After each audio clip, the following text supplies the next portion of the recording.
আসসালামু আলাইকুম। সুপ্রিয় শিক্ষার্থী, আশা করি সবাই ভালো আছেন।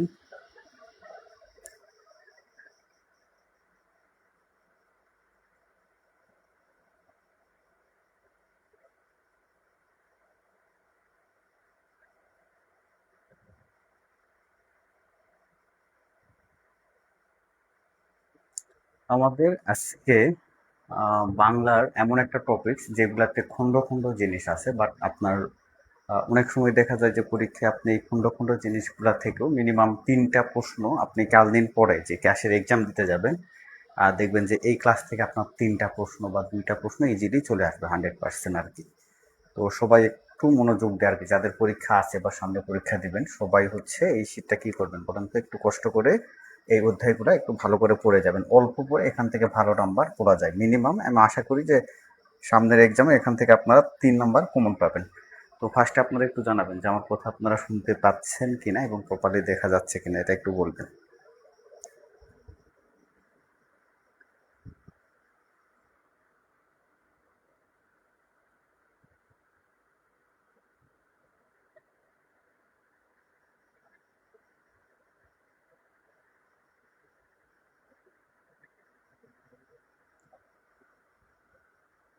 ওকে, আপনারা আমার কথা শুনতে পাচ্ছেন কিনা এবং প্রপারলি দেখতে পাচ্ছেন কিনা এটা একটু জানাবেন।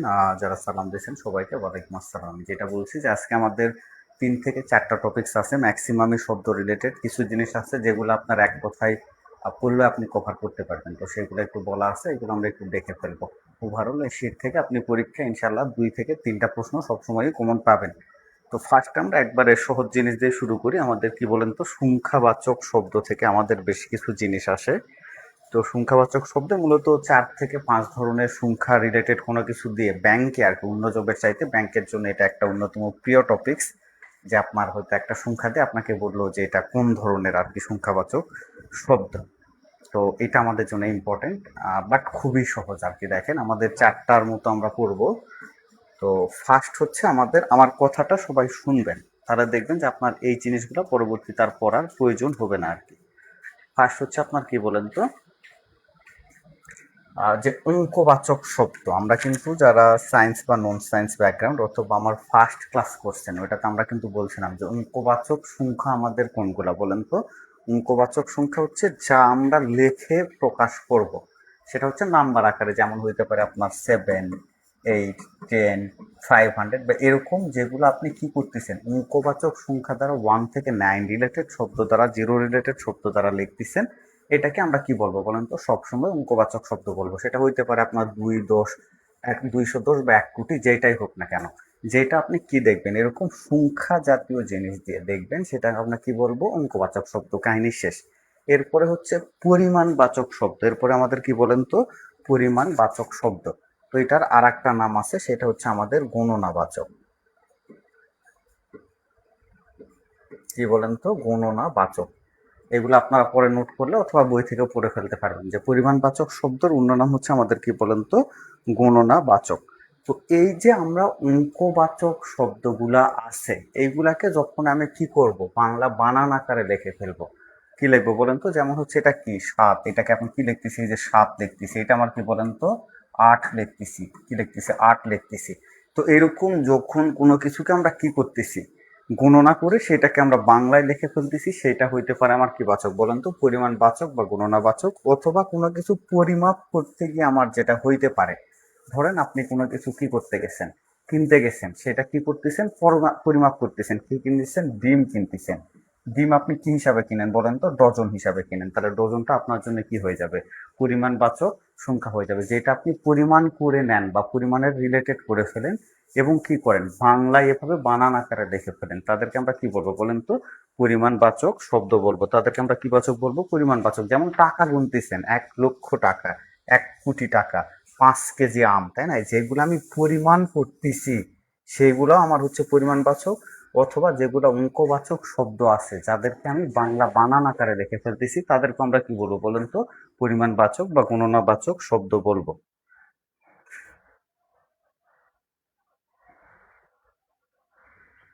তাহলে আমরা 2টা পড়ে ফেলছি। আমরা কি পড়ছি বলেন তো, 2টা পড়ে ফেলছি। থার্ড নাম্বার হচ্ছে আমাদের ক্রমবাচক শব্দ, ক্রমবাচক অথবা পূরণবাচক শব্দ। ক্রমবাচক বা পূরণবাচক অসংখ্য আমাদের আছে, বাট পরীক্ষায় আমাদের মেইনলি আসে ধরেন সবকিছু একটা কি থাকে, সিকোয়েন্স থাকে। ক্রমবাচকটা হচ্ছে কি বলেন তো, ক্রমান্বয়ে যেটা থাকে। ক্রমবাচক শব্দের অন্য নাম হচ্ছে আমাদের জন্য কি বলেন তো, পূরণবাচক শব্দ। তো ওই যে আমরা বলি না যে ক্রম বলতে কি বুঝি, একটা সিরিয়াল, তাহলে যে প্রথমে থাকে তাকে আমরা কি বলি বলেন তো, তাকে আমরা বলি হচ্ছে প্রথম, তাই না, প্রথম। তারপরে ধরেন যে একইভাবে আপনার কি দ্বিতীয়, তৃতীয়, চতুর্থ, পঞ্চম, এভাবে আমাদের যে একটা কি থাকে, ক্রমবিন্যাসটা থাকে। তো এই ক্রমবিন্যাস বজায় রেখে আমার যে শব্দগুলা হবে তাদেরকে আমরা কি বলবো বলেন তো, ক্রমবাচক অথবা পূরণবাচক শব্দ বলবো। সাধারণত পরীক্ষায় এগুলাই আমাদের আসে প্রথম, দ্বিতীয়, চতুর্থ থেকে। আপনি ক্রমবাচকে আরো অনেক পাবেন। ক্রমবাচক বা পূরণবাচকে আপনি পরের দিকে মানে ৯-এর পরে যদি যান, সাধারণত ৯-এর পরে পরীক্ষায় আসে না, বাট আপনি যদি ৯-এর পরে যান তাহলে আমাদের কি হয় বলেন তো, এইভাবে যদি আপনি দেখেন তাহলে ধরেন যে ১২ যেটা, সেটাকে আমরা কি বলবো বলেন তো, ১২কে আমরা বলি হচ্ছে কোন ক্লাস, দ্বাদশ, তাই না, দ্বাদশ শ্রেণী বলি। আমরা কি বলি, দ্বাদশ শ্রেণী বলি। তো এইটা দ্বাদশটাও আমার জন্য ক্রমবাচক হবে, অথবা যদি ওই সংখ্যার সাথে আমি তম লিখে দেই, যেমন এটা কি ১২, তাহলে তাহলে এটা আমি লিখতেছি ১২তম, কি লিখতেছি বলেন তো, ১২তম। ধরেন ত্রয়োদশ, তাহলে কি লিখতেছি, ১৩তম, ১৩তম, তাই না, ১৩তম। তো আমার হচ্ছে দ্বাদশটাও আমার জন্য ক্রমবাচক। আর যদি পরিমাণবাচক বা গণনাবাচক শব্দের শেষে আমি তম যুক্ত করি তাহলে সেটা আমার কি হয়ে যাবে বলেন তো, ক্রমবাচক অথবা পূরণবাচক শব্দ হয়ে যাবে। আমাদের ৪টা থেকে ৫টা পড়তে হবে, তার মধ্যে আমরা ৩টা পড়ছি। এখন এই ৩টা নিয়ে আমি আপনাদের আর একবার বলবো। একটা কমেন্টস আমি দেখি নাই।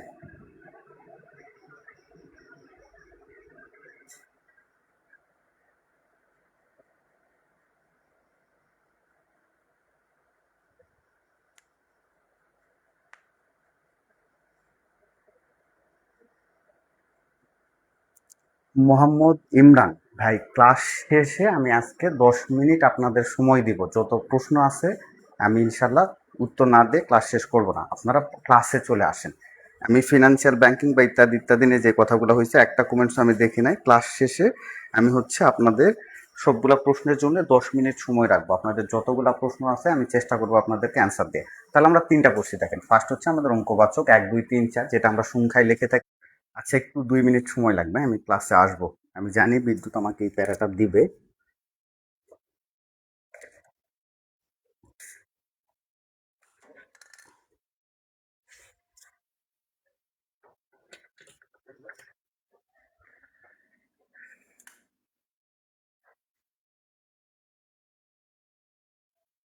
আটটা থেকে বিদ্যুৎ ছিল, ৯টা ১০-এ বিদ্যুৎ চলে গেছে। হ্যাঁ, এটা কিছু করার নেই আসলে। আমাকে ২ মিনিট সময় দেবেন, ক্লাস হবে, সমস্যা নেই।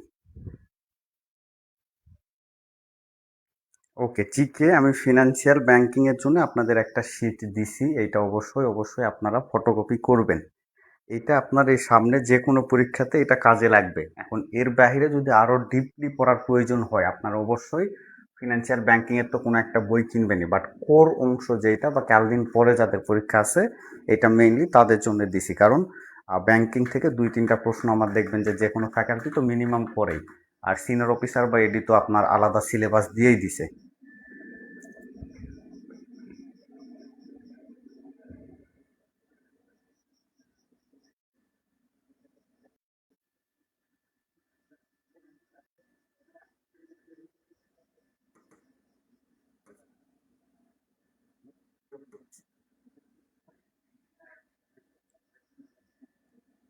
ওকে, তাহলে আমরা যেখানে আসছিলাম দেখেন সেখানে চলে আসি আমাদের ক্লাসের।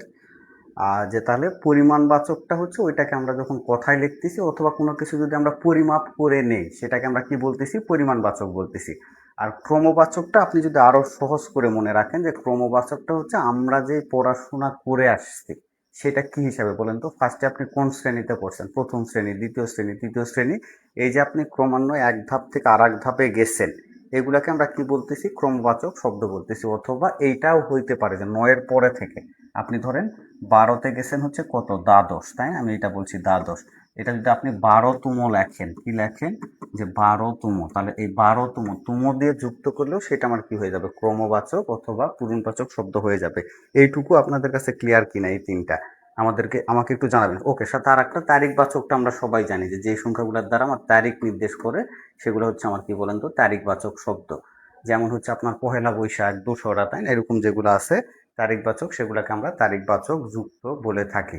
সাধারণত যেগুলো আপনারা দেখবেন যে আমরা সচরাচর যেগুলো জানি, যেমন ধরেন পহেলা বৈশাখ, দোসরা, চৌঠা, তাই না, এরপরে যদি দেখেন যে কোনো শব্দের সাথে আপনার কি আছে, রস্বই যুক্ত আছে, রস্বই যুক্ত থাকলে সেটা আপনি বুঝে নেবেন যে সেটা আপনার জন্য কি হয়ে যাবে, তারিখবাচক শব্দ হয়ে যাবে। যেমন ছয়ই, সাতই, তাই না, আটই, এরকম যদি থাকে তাহলে সেটাকেও আপনি তারিখবাচক শব্দ বলবেন। এই চারটা আপনাদের ক্লিয়ার হইতে হবে, এখান থেকে প্রায় সময় আমাদের পরীক্ষায় আসে।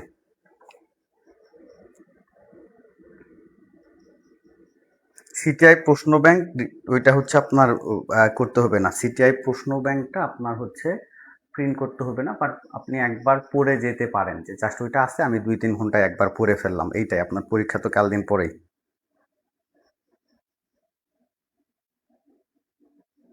বিবিএডি এর জন্য তো ভাই আলাদা কোনো পরীক্ষা, মানে পড়াশোনা তো আলাদা না, সিলেবাস দিয়েই দিছে। ব্যাংক হচ্ছে আপনার আইবিএ পরীক্ষা নিবে। আমি আপনাদের 2-1 দিনের মধ্যে আইবিএর ফুল প্রশ্ন ব্যাংক, হ্যাঁ, ফুল প্রশ্ন ব্যাংক আইবিএর আমি আপনাদের দিয়ে দিব, সমস্যা নেই, এগুলো এক্সট্রা আপনাদের দিয়ে দেবো। আর যেভাবে ক্লাস চলতেছে এটা তো আমাদের চলবেই।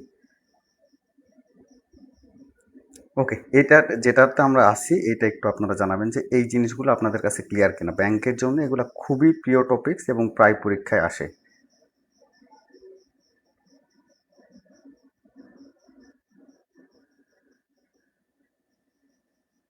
হেটার্স থাকার কারণ হচ্ছে যে ধরেন আমার সাথে আমার বয়সে অনেকে কিছু করতেছে না, আমি করতেছি, কম সময় অনলাইনে পড়াইতে আসছি, আপনারা 1000-এর বেশি মানুষ পড়তেছেন, এটারে 10 গুণ করলে 10 লাখ হচ্ছে। তো এগুলো তো হেটার্স হওয়া স্বাভাবিক, তাই না?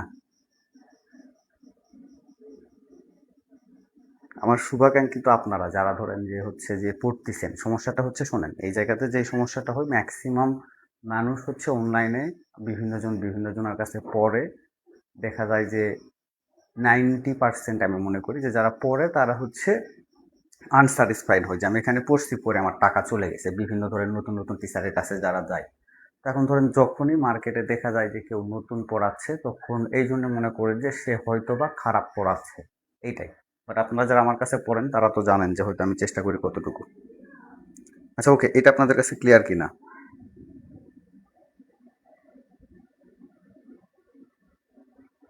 আমাকে আর পড়ার বাহিরে এখন যদি প্রশ্ন করেন, আমি একটা প্রশ্নেরও উত্তর দিব না, আমরা ক্লাসে চলে আসি। ওকে, এরপরে দেখেন আর একটা আমাদের আছে হচ্ছে ভগ্নাংশ সূচক শব্দ। এটার আলাদা নাম হচ্ছে আমাদের আধিক্য, অর্থাৎ যেগুলো আমাদের ফ্র্যাকশন আকারে আসবে তাদেরকে আমরা কি বলবো বলেন তো, আধিক্য বা ভগ্নাংশ সূচক শব্দ বলবো। যেমন হচ্ছে আমার ওই যে আমরা বলি না যে 1.5 ঘন্টা, 1.5, 2.5, সাড়ে, তারপর হচ্ছে আপনার পৌনে, তাই না, এগুলো হচ্ছে আমাদের কি বলেন তো ভগ্নাংশ সূচক শব্দ। আপনারা আরো কিছু করতে পারেন এর সাথে, যে আপনার ধরেন পোয়া, তাই না, আরো একটু লেখে নেন যে আপনার সোয়াশের আমরা বলি না, যে তারপর হচ্ছে আপনার পোয়া, গ্রামের দিকে এগুলা কিন্তু অনেক সময় বলতো, এখন যদিও কমে গেছে ডিজিটাল আসার পরে। তো আপনারা এগুলো একটু লিখে নিতে পারেন। তাহলে 1.5, 2.5 যেগুলো আমাদের ফ্র্যাকশন আকারে, 1.5 বলতে 1.5, 2.5 বলতে 2.5, এভাবে যেগুলো আমাদের আছে, সোয়া বলতে 1.25। তো এগুলাকে আমরা কি বলবো বলেন তো, এগুলাকে আমরা হচ্ছে ক্রমবাচকটা এরপরে আমরা লাস্টে আসবো। দেখেন যে ফাইনালি হচ্ছে আমাদের ক্রমবাচক শব্দ, ফাইনালি আমাদের কোনটা বলুন তো। আচ্ছা, ক্রমবাচকটা তো আমরা পড়েই আসছি, তাই না। ক্রমবাচক শব্দের কিছু সাংস্কৃতিক রূপ আছে, যেগুলো সংস্কৃত রূপ আছে, এগুলো আমরা একটু দেখবো। দেখেন যে কোনগুলো আমার হচ্ছে সংস্কৃত রূপ আকারে আসে। এর আগে ব্যাংকে 2বার এখান থেকে প্রশ্ন আসছে আমাদের, বিভিন্ন ফ্যাকাল্টি নেই, সমস্যা নাই। তো দেখবেন যে কিছু কিছু শব্দ পরের দিকে আসে, ঠিক আছে। তো পরের দিকে আসে তাদেরকে আমরা কি করব বলেন তো, ক্রমবাচক বলে ফেলবো। যেমন হচ্ছে 50-এরটা কি হবে বলেন তো, দেখে বোঝা যায় যে 50তম, 60তম মানে হচ্ছে আমার 60, 70তম মানে হচ্ছে 70, 80তম হচ্ছে আমার জন্য 80, 90তম হচ্ছে 90, 99তম হচ্ছে আমার জন্য কি বলেন তো 99। তো ক্রমবাচক সংখ্যার অনেক সময় আমার সংস্কৃত রূপ আকারে যদি আসে, তাহলে জাস্ট এই কটাই আমার পরীক্ষায় আসতে পারে। যে আপনার হচ্ছে বলছে এর আগে আসছে যে 80তম সমান কত, 80, 88, এই দুইটা নিয়ে কনফিউশন ছিল অনেকে আর কি, যে 80তম রূপটা আসলে কত। তো তো অনেকে দিছে 80 এরকম আর কি। নবতিতম কত, 9 না 90 এরকম নিয়ে বা 99, এগুলো নিয়ে আমাদের কনফিউশন হয়। তো আমাদের কিন্তু মেইনলি সংখ্যাবাচক শব্দ জাস্ট এইটুকুই। কয়েকটা জিনিস দেখেন যে আমাদের কি বলেন তো, সংখ্যাবাচক শব্দ হচ্ছে জাস্ট এই কয়েকটাই। যে অঙ্কবাচক হচ্ছে 1 2 3 4। আমি যদি একটু সিম্পলি হাইলাইটস করি, যে অঙ্ক হচ্ছে আপনার কি বলেন তো 1 2 এরকম আর কি, 3 4, তাই না? তারপরে আমরা কি পড়ছি, পরিমাণবাচক পড়ছি। এটারই আমরা হচ্ছে রূপটা কি ছিল আমার পরিমাণবাচকে, যে পরিমাণবাচকে ছিল হচ্ছে আমার কি বলেন তো 1 2, তাই না? এরকম আর কি। তারপরে হচ্ছে আমরা কি পড়ছি, ক্রমবাচক। ক্রমবাচকটা আমার কি ছিল, ক্রমবাচকটা আমার জন্য কি ছিল বলেন তো, ওই যে যেটা আমরা ক্লাসে পড়ে আসছি প্রথম দ্বিতীয় তৃতীয়, এটা আমার জন্য কি ছিল, ক্রমবাচক ছিল। এরপর আমরা ভগ্নাংশটা দেখে আসছি। আর হচ্ছে তারিখবাচকটা তো আমরা জানি যে পহেলা, দোসরা, তেসরা, তাই না? এরকম। এবং এর পরের সংখ্যাগুলো যদি হয় তার সাথে আমাদের কি হবে, রস্বই যুক্ত হবে, যেমন 6 যোগ রস্বই। তো এইটুকুই কিন্তু আমাদের মেইন কি বলেন তো একটা টপিকস একবারে শেষ, যে আমার জন্য সংখ্যাবাচক শব্দ কতটুকু পড়তে হবে, এইটুকু আপনারা পড়লে ইনশাল্লাহ পরীক্ষা যদি পরীক্ষা আসে তাহলে আসবে। হ্যাঁ, ক্লাস শেষে 10 মিনিট রাখবো, আপনারা মনে করে দিবেন, সমস্যা নাই।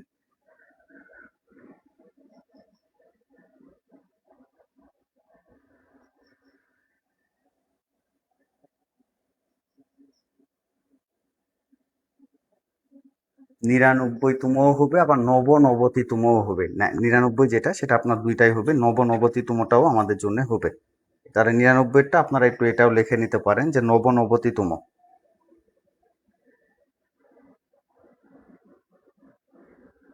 99 কিন্তু এর সামনে একটা নব দিলে এটাও আমাদের জন্য হবে, যে নবনবতিতম।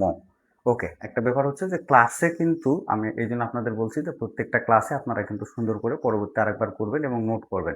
অনেক কিছু এক্সট্রা লেখা হয় যেগুলো শিটে সব কিছু থাকে না, বাট পড়াইতে গেলে সে কথাগুলো আসে, এগুলো আপনারা হচ্ছে সুন্দর করে কি করবেন, অ্যাড করে ফেলবেন। ওকে, তাহলে 99কে আমরা কিন্তু 99তমও বলতে পারি, আবার নবনবতিতমও বলতে পারি, কোনো সমস্যা নেই।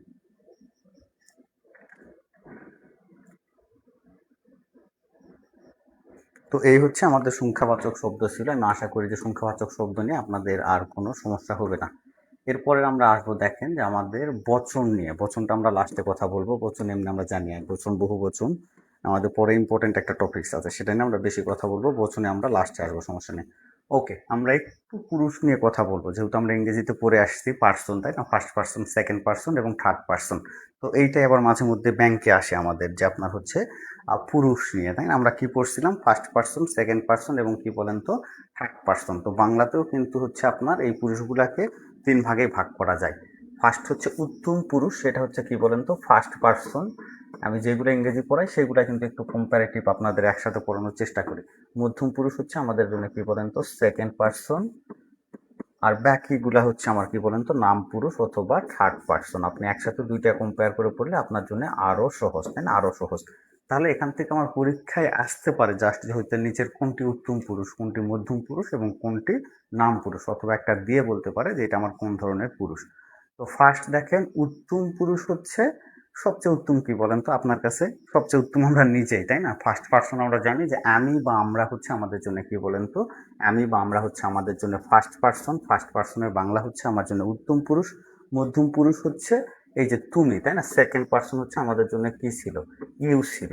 তো এখন এই ইউকে আমরা বিভিন্ন ভাগে আবার বাংলা ভাষায় ভাগ করি, যেমন কাউকে তুমি বলি, কাউকে কি বলি, আপনি বলি, তাই না? কাউকে আমরা আবার তুই বলি, ইউ বা ইয়োর্স, যে তোমরা বলি, তোরা বলি। অর্থাৎ তুমি বা তোমরা, যেটা আমাদের সহজ কথায় যে তুমি বা তোমরা, এক বচন বা বহু বচন, এইটাকে আপনি এখন আঞ্চলিক ভাষায় বিভিন্নভাবে ব্যবহার করতে পারেন, কাউকে সম্মানও করতে পারেন। তাহলে এটা হচ্ছে আমার জন্য সেকেন্ড পার্সন অথবা কি বলেন তো মধ্যম পুরুষ। আর বাকি সব থার্ড পার্সন। আমরা থার্ড পার্সন পড়তে যাব না, আমরা জাস্ট মাথায় রাখবো যে আমি বা আমরা হচ্ছে আমার জন্য উত্তম পুরুষ। তুমি বা তোমরা, এটা আমরা যদি আঞ্চলিক ভাষায় বিভিন্নভাবে বলে থাকি তাহলে সেটা হচ্ছে আমার জন্য সেকেন্ড পার্সন। আর বাকি সব কিছু যে ব্যক্তি মানে আর আমরা পড়তে যাব না, যেগুলোর বাহিরে যদি আমাদের হয় তাহলে সেটা আমাদের জন্য কি হয়ে যাবে বলেন তো থার্ড পার্সন। তাহলে আমরা জাস্ট এই 5টা কথা মাথায় রেখে কিন্তু আমাদের কি করে ফেলতে পারি, পুরুষটাকে শেষ করে ফেলতে পারি। আর পুরুষ হচ্ছে 3টা। পুরুষটা হচ্ছে ওই যে person, first person, second person, আর একটা কি বলেন তো আমাদের থার্ড পার্সন।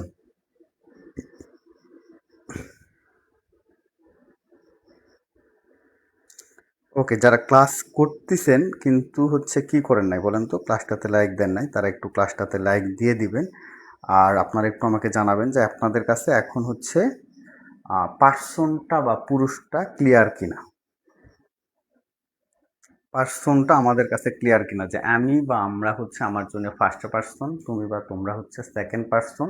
এটা তুই তোরা বা আপনিও হইতে পারে ব্যক্তিভেদে। আর তারপরে হচ্ছে আমাদের কি বলেন তো, বাকি সবই হচ্ছে আমার জন্য থার্ড পার্সন। আমরা পার্সন থেকে জাস্ট এইটুকুই পড়বো।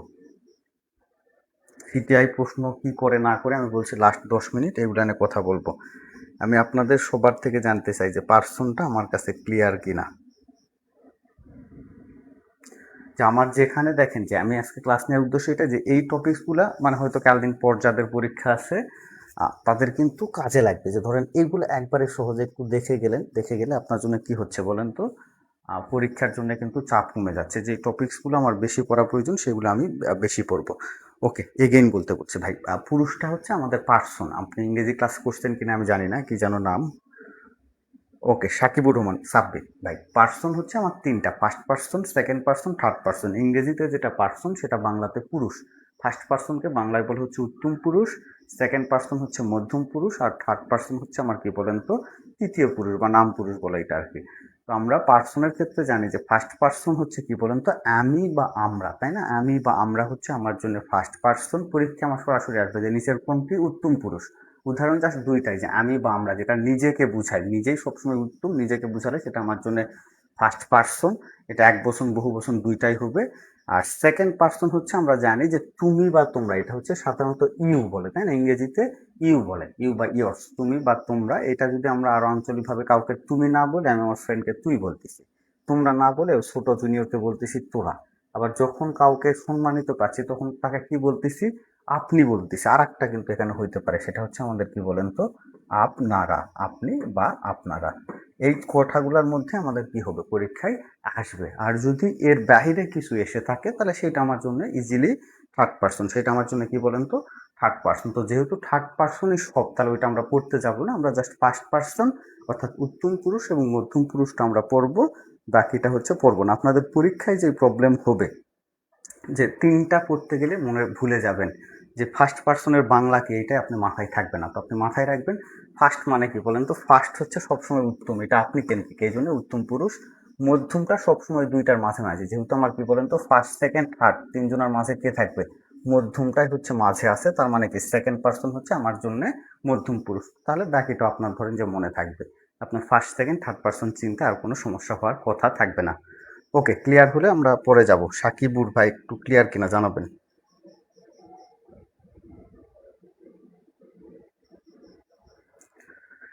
জিকে শিট পড়লেই হবে কিনা, যদি প্রশ্ন মেইন পরীক্ষায় আপনাদের আমি করতাম তাহলে আমি বলতাম যে হবে, যে আমি যা এখানে দিছি এটা থেকে আপনার হবে। বাট বাস্তবতা হচ্ছে জিকে ব্যাংকে এমন করে যে কখনো কখনো দেখবেন যে জিকেতে 20-এর মধ্যে, ধরেন কথার কথা 20-এর মধ্যে কখনো কখনো দেখবেন যে 16 পাওয়া সম্ভব, আবার কখনো কখনো দেখবেন যে 7 পাওয়া সম্ভব। এটা ডিপেন্ড করে প্রশ্নের মানের উপরে। আর সাম্প্রতিক হচ্ছে এমন কিছু না যে এটার উপরে কোনো সিলেবাস দেওয়া আছে যে আপনাকে, যেমন ম্যাথের ক্ষেত্রে বলা যায় যে এই অধ্যায় যদি আপনি পড়েন তাহলে ম্যাথে নাম্বার পাবেন, এই কটাই লিমিটেশন অধ্যায়। বাট সাম্প্রতিকের কোনো কি নাই, মা বাবা নাই। এখন হুট করে আপনাদের পরীক্ষার ডেট দিয়ে দিছে এবং সামনে পরীক্ষা। এখন আপনি এই সময় চাইলে 100-150 পেজের একটা সাম্প্রতিক বই কিনে 10 দিন সময় নিয়ে পড়তে পারতেন। এটা আপনার একটা বড় পরিমাণ সময় নষ্ট করতে। আমি ধরে নিচ্ছি পরীক্ষায় 20% সাম্প্রতিক আসবে, তার মানে 20টার মধ্যে অন্তত 5টা প্রশ্ন আমার রিসেন্ট থেকে দিবে মিনিমাম। এটা সংখ্যাটা 7-8টাতেও যাইতে পারে। তো আমার কাছে মনে হয়েছে যে যেই সাম্প্রতিকগুলো আপনার পড়া উচিত বা রিসেন্ট সময়ের জন্য সবচাইতে বেশি ইম্পর্টেন্ট এবং আপনি খুব কম সময় একটু দেখে যাইতে পারবেন, যা সেগুলো আমি আপনাকে দিছি অ্যাজ এ রিভাইজ উপযোগী। তার মানে এই না যে আমি আপনাকে বলে দিচ্ছি এই শীত পড়ে গেলে আপনি এটা সেটা করে ফেলবেন, এরকম কোনো কিছুই না। বাট আপনার কাছে যতটুকু সময় ছিল তাতে আপনি এর চাইতে বেশি পড়ে মনে রাখতে পারতেন না, এটা আর কি। ওইখানে দু একটা তথ্য ভুল আছে, যেমন হচ্ছে ইনফ্লেশন রেট 7% হয়ে গেছে, টাইপ মিস্টেক, এটা একটু সবাই ঠিক করে নেবেন যে 7.5%। তারপর হচ্ছে বাংলাদেশ পারমাণবিক শক্তিতে কততম, এটা মনে হয় 33তম, তাই না? 33তম, এরকম 2-3টা একটু টাইপ মিস্টেক হয়েছে। আমি দেখে আপনাদের হোয়াটসঅ্যাপ গ্রুপে ওগুলো দিয়ে দিব।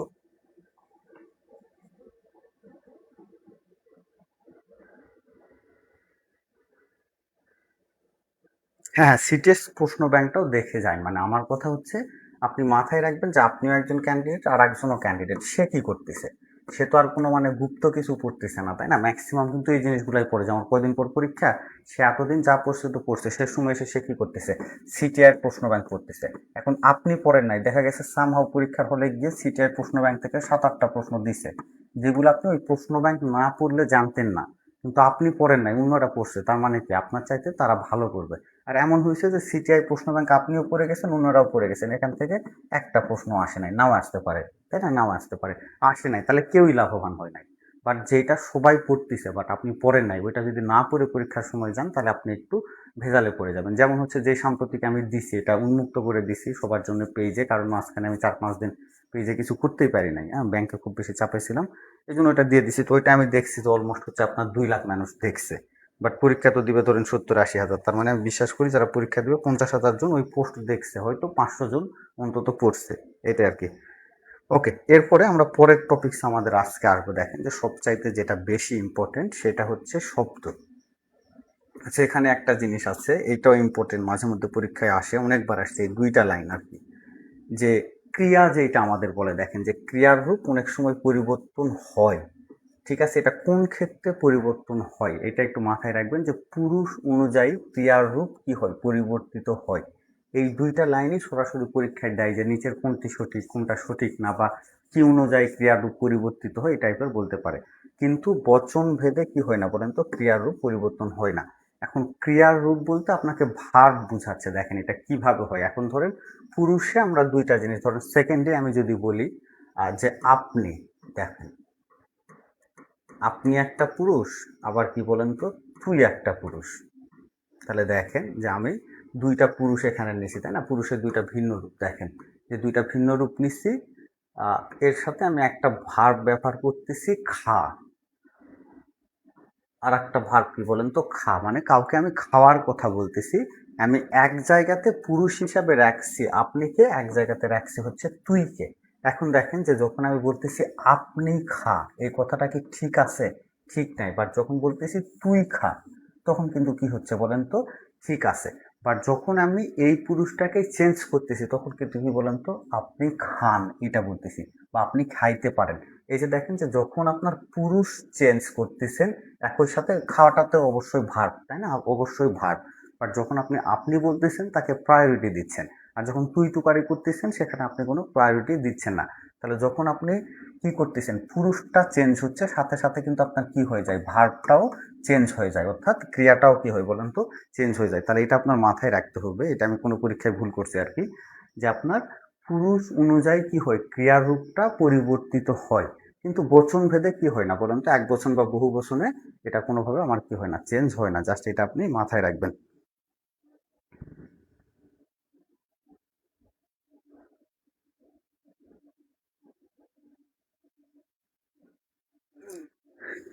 ব্যাংকিং একটা শিট আমি দিছি ভাই, যতটুকু আমার এই সময়ের মধ্যে সম্ভব হয়েছে, বাট সামনে আপনার সিনিয়র অফিসার পরীক্ষার আগে আমি অবশ্যই আপনাকে ব্যাংকিং এর সম্পূর্ণ শিট দেওয়ার চেষ্টা করব। বাট আপনারা বাজারে বেশ কিছু বই আসছে, কোনো একটা চিকন টাইপের ব্যাংকিং বই কিনে ফেলতে পারেন, কোনো সমস্যা নাই। আর এডি এক্সামের জন্য আমার কিছু বলার নাই, কারণ হচ্ছে 15 দিন বা 20 দিন পরে এডি হওয়া আসলেই মানে টাফ ব্যাপার হয়ে যাবে। আমি তারপরও চেষ্টা করবো আর কি আপনাদের সর্বোচ্চ কিছু দেওয়ার জন্য। বাংলাদেশ ব্যাংকের সিনিয়র অফিসার এবং এডি এক্সাম সেম সিলেবাস, হ্যাঁ, এডি এবং সিনিয়র অফিসার যেটা কিছুদিন আগে পরীক্ষা হয়ে গেছে সেইটা, এবং হচ্ছে আপনার এডি এক্সাম সেম সিলেবাস। কারো যদি প্রস্তুতি 0% হয়, কারো যদি প্রস্তুতি 50% হয়, তাহলে আমি তাদেরকে বলবো যে সামনে যেই এডি এইটা আপনার জন্য না, টু বি অনেস্ট আর কি, যে আপনি এই কয়দিন পরে যদি এডি হয়ে যাইতেন, টপ 100-তে ঢুকে যাইতেন, এটা কিন্তু ব্যস্ততা না। বাট যাদের মোটামুটি প্রস্তুতি আছে, এর আগে রিটেন টিটেন দিয়েছেন, তারা এটির জন্য ঘুমাই এখন পড়বেন। বাট যাদের প্রস্তুতি এই অবস্থায় আছে তারাও এক্সামে অ্যাটেন্ড করবেন অভিজ্ঞতার জন্য।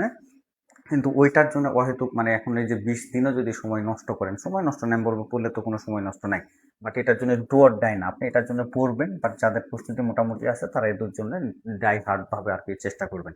আর যারা একবারে বিগিনার তারা নেক্সট এডির জন্য ট্রাই করবেন, কোনো সমস্যা নেই, এডি তো এক্সাম আবার আসবে, তাই না? আপনার প্রস্তুতি হওয়াটা হচ্ছে আগে জরুরি। ওকে, তাহলে আমরা এই জিনিসটা বুঝাইতে পারছি যে পুরুষ চেঞ্জ হলে আমার ক্রিয়ার রূপ চেঞ্জ হচ্ছে, কিন্তু বচন ভেদে ক্রিয়ার রূপের কি হয় না, কোনো পরিবর্তন হয় না। যেমন যদি আমি বলি যে যেমন দেখেন, এখানে দেখেন আমি একটু বচন ভেদে কেন হয় না, যেমন ধরেন হচ্ছে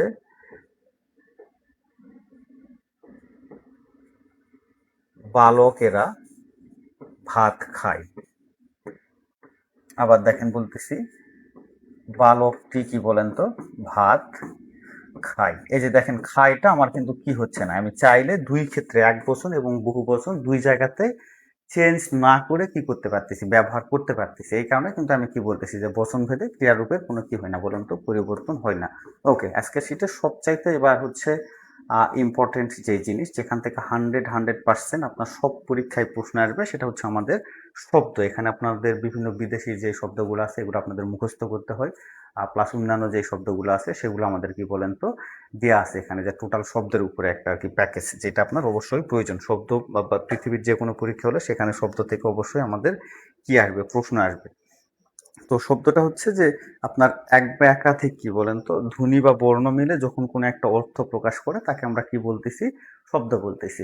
যেমন এই যে ততোধিক, চারটা বর্ণ মিলে আমার কি হয়েছে, একটা শব্দ গঠন করছে এবং সেটা একটা কি করতেছে, ঠিকঠাক অর্থ প্রদান করতেছে, তখন আমরা তাকে কি বলতেছি বলেন তো, শব্দ বলতেছি। তো আমার শীটে একবারে টু দা পয়েন্টে দেওয়া আছে, যেগুলা পরীক্ষা উপযোগী করে, পরীক্ষা উপযোগী করে দেওয়া আছে। যে আগে এমনও হয়েছে যে আপনার শুধু এই চার্ট থেকে যখন বিআইবিএম প্রশ্ন করতে, আপনি বিআইবিএম এর প্রশ্ন যদি দেখেন বা আগের প্রশ্ন দেখেন, যে শুধু এই চার্ট থেকে এমন হয়েছে যে একটা পরীক্ষাতে দুইটা প্রশ্ন দিছে। তো আমাদের বাংলা ভাষায় কিছু কিছু শব্দ আছে যেগুলো হচ্ছে সংকর বা মিক্সড বলে, যে ওই শব্দটা আসলে আপনার দুইটা জায়গা থেকে মিক্সড করে কি করছে, চলে আসছে। তো এই ধরনের শব্দগুলোকে আমরা মিশ্র শব্দ বলি। তো আপনার মিশ্র শব্দগুলো পরীক্ষায় খুব ভালোভাবে দেয়, যে আপনার একটা দিয়ে বলছে যে এটা হচ্ছে কোন ভাষা থেকে আসছে। তো এই টাইপের অসংখ্য শব্দ আমাদের আছে, বাট আমরা পরীক্ষার জন্য শুধু এই কয়টা পড়বো, শুধু এই কয়টা পড়বো। এখানে যে চার্ট দিয়ে আছে এইটুকু, এই চার্ট এই 10-12টা আছে, এটা আপনাদের একটু কষ্ট করে পড়ে ফেলতে হবে। এটা আপনার জন্য মোস্ট ইম্পর্টেন্ট, আপনার পরীক্ষায় বিভিন্নভাবে আসে। তো বাইরে অনেক আছে, আপনি চাইলে বই থেকে পড়তে পারেন, বাট এটা আপনার জন্য খুবই প্রয়োজন। তো এর মধ্যে দেখেন যে কিছু জিনিস আপনার পরিচিত, এটা আপনাকে আমি আসলে মুখস্থ করার জিনিস, বাট তারপরে আমরা কিছু কথা বলবো। একটু আগে বড় করে দেই যে উপসর্গ যেহেতু পড়ানো হয় নাই, বে হচ্ছে ফার্সি উপসর্গ। বেটা কি বলেন তো, বে হচ্ছে ফার্সি উপসর্গ। তাহলে আপনি উপসর্গ ক্লাস করলে এটা আপনার কাছে ক্লিয়ার হবে, যে যখনই আপনি বে কোনো শব্দে পাবেন, সেটা আপনি মনে করবেন যে ওই অংশটা আপনার জন্য কি বলেন তো, ওই অংশ হচ্ছে আপনার জন্য মিশ্র শব্দ। মিশ্র শব্দটা কিভাবে হয় দেখেন, বে টাইমটা আপনার কিভাবে আসছে, বে যুক্ত কি বলেন তো টাইম, বে যুক্ত টাইম। আমি একটা দেখে আপনাদের, তাহলে টাইমটা আমরা জানি যে টাইম কোন ধারা শব্দ, টাইম মানে হচ্ছে সময়। টাইম মানে কি বলেন তো, সময়। তার মানে টাইম কোথা থেকে আমার আসছে বলেন তো, ইংরেজি ভাষা থেকে আসছে। কোথা থেকে, ইংরেজি ভাষা থেকে। এখন সামনে কি আছে, আমার বে আছে। আমরা যখন উপসর্গ পড়বো তখন জানবো যে বদ, বর, কোম, বে এগুলা যেগুলো আছে সেগুলো হচ্ছে আমার ফার্সি উপসর্গ। তাহলে কোনো শব্দে যখন আমি বে শব্দটা পাবো, তাহলে এইটা আমার কোন অংশ থেকে আসছে, ফার্সি অংশ থেকে। আর এই টাইমটা কোথা থেকে আসছে বলেন তো, ইংরেজি অংশ থেকে। তাহলে বে টাইম গঠিত হয়েছে ফার্সি এবং ইংরেজি এই দুই ভাষার কি বলেন তো সংমিশ্রণে। এইভাবে আমাদের বেশ কিছু আছে, যেমন দেখেন হার্ট শব্দ কিছুই, যেমন তারপরে দেখেন বে, বেটা হচ্ছে আমরা জানি কি ফার্সি, হেড তো আমরা জানি হেড মানে প্রধান, তাহলে এটা আমার জন্য কি বলেন তো ইংরেজি, এটা আমার জন্য কি ইংরেজি। আপনি আর একটা জিনিসও মনে রাখতে পারেন আপনার মনে রাখার জন্য, যে কিছু কিছু জায়গায় দেখে আপনি মনে রাখতে পারবেন, কোনো সমস্যা নাই, যে কিছু কিছু জায়গায় দেখে আপনি মনে রাখতে পারবেন, সেরকম কিছু জিনিস আপনার জন্য আছে। যেমন হচ্ছে যে, যেমন মূর্ধন্য স্বযুক্ত যে কোনো শব্দ হচ্ছে আমাদের কি শব্দ হয় বলেন তো, মেইনলি তৎসম শব্দ হয়। নিচের দিকে আমরা পড়তেছি দেখেন যে মূর্ধন্য স থাকলে সেটা তৎসম শব্দ হয়। আর হেড আমার জন্য কি বলেন তো ইংরেজি। তাহলে এই যে জিনিসগুলো মনে রাখার মতো, এগুলো আমরা কিন্তু একটু দেখতেছি দেখেন। তারপরে হচ্ছে আপনি আরো মনে রাখতে পারেন হচ্ছে যে দেখেন আপনার প্রত্যেকটা, এখানে আমি একটু মনে রাখার জন্য আপনাকে বলতে পারবো যে যখন দুইটা জিনিস দেখতে আপনার একই রকম মনে হবে, যেমন এই যে ডাক্তার বাবু, দেখেন আপনি কিভাবে মনে রাখবেন, এই বাবুটা কোন ভাষার শব্দ বলেন তো, বাবু কিন্তু হিন্দু ভাষার, হিন্দুদের বলা হয় না বাবু, এই বাবু আসছে এই সেই। তো এই জন্য এই বাবু হচ্ছে আপনার হিন্দি ভাষার শব্দ, আর ডাক্তার, ডক্টরটা আপনার জন্য কি বলেন তো ইংরেজি ভাষার শব্দ। তো এইভাবে আমরা মনে রাখবো যে চা হচ্ছে, নিচে একটু গেলে পড়তে পারবেন যে চীনা শব্দ মনে রাখার উপায় হচ্ছে চা দিয়ে আসে। তাহলে চা হচ্ছে আপনার জন্য কি বলেন তো চীনা ভাষার শব্দ। আর নাস্তাটা হচ্ছে কোথা থেকে আসছে, আমার ফার্সি শব্দ। যেখানে দেখবেন যে দুইটা জিনিসের মধ্যে একসাথে আপনার একটা রিলেটেড আছে, যে একটার সাথে আর একটা যায়, এরকম যদি সম্পর্কযুক্ত কোনো জিনিস দেখে থাকেন, তাহলে সেটাকে আপনি বলবেন হচ্ছে ফার্সি শব্দ। দুইটা জিনিস যদি একই রকম দেখে মনে হয় যে একটার সাথে আর একটার হচ্ছে মনে প্রাণে মিল আছে, এরকম যদি দুইটা শব্দ দেখেন, তাহলে আপনি মনে রাখবেন সেটা আপনার জন্য কি হবে বলেন তো? ফার্সি শব্দ একটা অংশ হবে। এই যেমন দেখেন শাক সবজি, শাকের সাথে সবজি আমরা সবসময় বলে থাকি, তার মানে কি পরের অংশটা আমার জন্য কি হয়ে যাবে বলেন তো? ফার্সি হয়ে যাবে। আর সামনের এই শাক হচ্ছে আমার জন্য তৎসম শব্দ। এখন কেন শব্দ? কারণ ওই ভাষা থেকে আসছে। এখন এইগুলা তো প্রত্যেকটা আপনার পক্ষে মনে রাখা সম্ভব না যে কোনটা থেকে আসছে। আমরা জাস্ট এই কোটা কি করবো বলেন তো? মনে রাখবো। ওকে। তারপরে দেখেন যে হাট বাজার, এই যে হাট আর বাজার দুইটা কি বলেন তো? একসাথেরই জিনিস। যখনই একসাথের জিনিস, পরেরটা আমার জন্য কি হয়ে যাবে? ফার্সি হয়ে যাবে। আর হাট হচ্ছে আমাদের বাংলা ভাষার শব্দ, আগে থেকে আসে। আপনি গ্রামে এখনো গেলে দেখবেন যে কই যাস? হাটে যাচ্ছি, তাই না? হাটে যাচ্ছি। তাহলে এই যে হাটে যাচ্ছে আগে থেকে আমাদের বাংলায় আসে, এই জন্য এটা আমার জন্য কি বলেন তো? বাংলা শব্দ। খ্রিস্ট যুক্ত অব্দ, খ্রিস্ট হচ্ছে আমার জন্য ইংরেজি শব্দ। আর এই যুক্ত বর্ণগুলা সবসময় কি হয়ে যায়? তৎসম শব্দ হয়ে যায়। যুক্ত বর্ণগুলা সবসময় আমার কি হয়ে যায়? তৎসম শব্দ হয়ে যায়। যে এখানে দেখেন যুক্ত বর্ণ ছিল, কি হয়ে গেছে? তৎসম শব্দ আমার জন্য হয়ে গেছে। ওকে। তারপরে দেখেন মাস্টারটা আমরা তো জানি যে এটা আমার জন্য কি বলেন তো? ইংরেজি শব্দ। আর মশাইটা আমার জন্য কি বলেন তো? তদ্ভব শব্দ। মশাইটা আমার জন্য তদ্ভব শব্দ। তাহলে এই লিস্টটা আপনারা একটু কষ্ট করে মনে রাখবেন, এই কয়টা। যে আপনার তারপরে সবচেয়ে বেশি পরীক্ষায় আসে হচ্ছে এই চৌহদ্দি এবং আইনজীবী, কারণ আরবি আর ফার্সির এখানে কথাবার্তা আমাদের আছে। তো দেখেন চৌহদ্দি হচ্ছে ফার্সি যুক্ত আরবি শব্দ, ডাক্তারখানা হচ্ছে ইংরেজি ফার্সি শব্দ। তো যাই হোক, এই লিস্টটা আপনারা কয়েকবার করে সুন্দর করে বুঝে বুঝে নিজের মতো করে আমি যেভাবে বললাম এইভাবে বললে আপনারা এটা পড়তে পারবেন।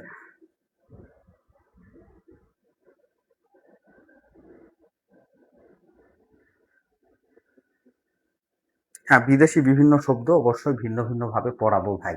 তো শব্দের মধ্যে সবচেয়ে আমার কাছে এটা একটা ইম্পর্টেন্ট লাগে, এটা আমি এই জন্য ফার্স্টে দিছি। আমরা প্রত্যেকটা শব্দ আপনাকে নিচে দিছি, প্রত্যেকটাই পড়াবো। এটা হচ্ছে মিশ্র শব্দ, আমরা ফার্স্টে পড়ছি হচ্ছে মিশ্র শব্দ, প্রত্যেকটা আমরা আলাদা আলাদা করে নিচে পড়বো। ওকে, তাহলে আমরা নিচে আসি। এবার দেখেন আমাদের মেইন আর কি কথাবার্তাগুলাই আসি। ওকে, তাহলে আমরা দেখেন শব্দকে সাধারণত দুই ভাগে ভাগ করতে পারি।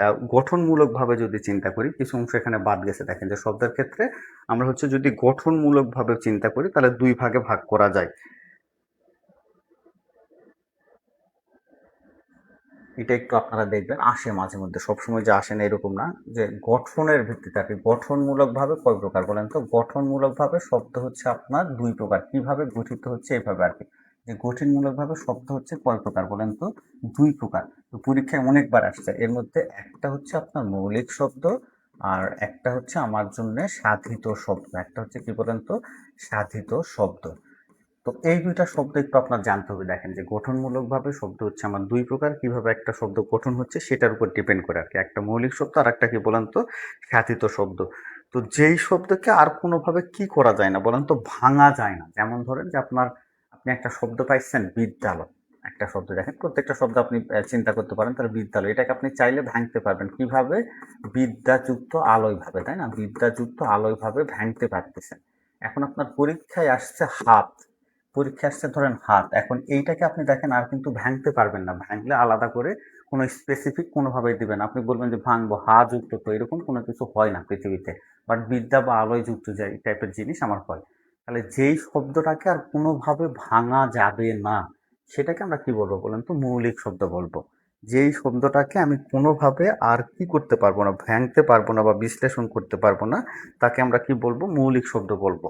তো শব্দের ক্ষেত্রে আমাদের ব্যাংকে মূলত যেটা হয়, ওই একই টাইপের কথাবার্তা মানে সেম উদাহরণগুলো বারবার রিপিট করে। তো মৌলিক শব্দের ক্ষেত্রে আমাদের কয়েকটা উদাহরণ আছে। যেমন দেখেন হচ্ছে আপনার গোলাপ অনেকবার আসছে, হাত অনেকবার আসছে, তাই না? গাছ, লাখ, এরকম আর কি। দেখেন যে আমি উদাহরণগুলো দিয়ে আপনাকে যদি, পরীক্ষায় বেশি আসে হচ্ছে গোলাপ, তাই না? গোলাপ আসে, তারপর আপনার হাত আসে, অন্যান্য উপাদান আসে, যেমন হচ্ছে নাক আসে, লাল আসতে পারে। যেই শব্দগুলো দেখবেন যে আপনি আর কোনোভাবেই কি করতে পারতেছেন না, ভাঙতে পারতেছেন না, তাদেরকে আপনি কি বলবেন বলেন তো? মৌলিক শব্দ বলবেন। আরো যদি আমি বলি আপনাকে, দেখেন গাছ হবে, তাই না? গাছ হবে, পাখি হবে, এরকম আর কি। দেখবেন যে মাছ হবে, এই টাইপের যেগুলো আপনি পাবেন সেগুলোকে আমরা কি বলবো বলেন তো? মৌলিক শব্দ। আর সাধিত শব্দ হচ্ছে এর বিপরীতটা, যাদেরকে আপনার ভাঙা যাবে, তাই না? যাদেরকে ভাঙা যাবে। যেমন আমি যদি মনে করি চলন্ত, আপনি দেখছেন এগুলো পড়ে থাকবেন যে চলন্ত, তাহলে কি? চল যুক্ত অন্ত, তাই না? চল যুক্ত হচ্ছে অন্ত, চল যুক্ত অন্ত। অর্থাৎ যেইগুলা শব্দ বড় বড় এবং তাদেরকে আমার কি করা যায়? ভাঙা যায়। যেমন যদি আমি মনে করি বাবু আনা, বাবু যুক্ত আনা, তাই না? বাবু যুক্ত আনা, বাবু আনা, তাহলে এগুলো হচ্ছে আমার জন্য সাধিত শব্দ। বাট এই জায়গাতে আমি আপনাদের বলবো সাধিত শব্দে আপনার আসারই প্রয়োজন নাই। আপনি শুধু মৌলিক শব্দ বলবেন, এর বিপরীতটা সাধিত শব্দ। মৌলিক শব্দকে কি করা যায় না, ভাঙা যায় না। আর পরীক্ষায় সবসময় দেয় হচ্ছে গোলাপ অথবা হাত বা লাল এই টাইপের আর কি, পাখি, গাছ, ছোট ছোট যে শব্দগুলো আপনি দেখবেন সেগুলাকে আপনি কি বলবেন বলেন তো, মৌলিক শব্দ বলবেন। আর যেগুলাকে ভাঙা যায় তাদেরকে আমরা কি বলবো, তাদেরকে বলবো হচ্ছে সাধিত শব্দ। এটা আপনাদের কাছে ক্লিয়ার কিনা, মৌলিক শব্দ এবং সাধিত শব্দটা আপনাদের কাছে ক্লিয়ার কিনা এটা একটু আপনারা আমাকে বলবেন। হ্যাঁ, বইও হইতে পারে, সোনিয়া কবি যেটা বলছেন বই, যেগুলো আপনি ছোট শব্দ এবং ভাঙা যাবে না তাদেরকে আমরা কি বলবো বলেন তো, মৌলিক শব্দ বলবো। আর যাদেরকে ভাঙা যাবে তাদেরকে আমরা কি বলবো বলেন তো, তাদেরকে বলবো হচ্ছে সাধিত শব্দ। এই শব্দ থেকে কিন্তু পরীক্ষায় আমার দুইটা প্রশ্ন সচরাচর সবসময় আসে। তো মৌলিক এবং সাধিত শব্দটা আপনাদের কাছে ক্লিয়ার কিনা এটা একটু আমাকে জানাবেন।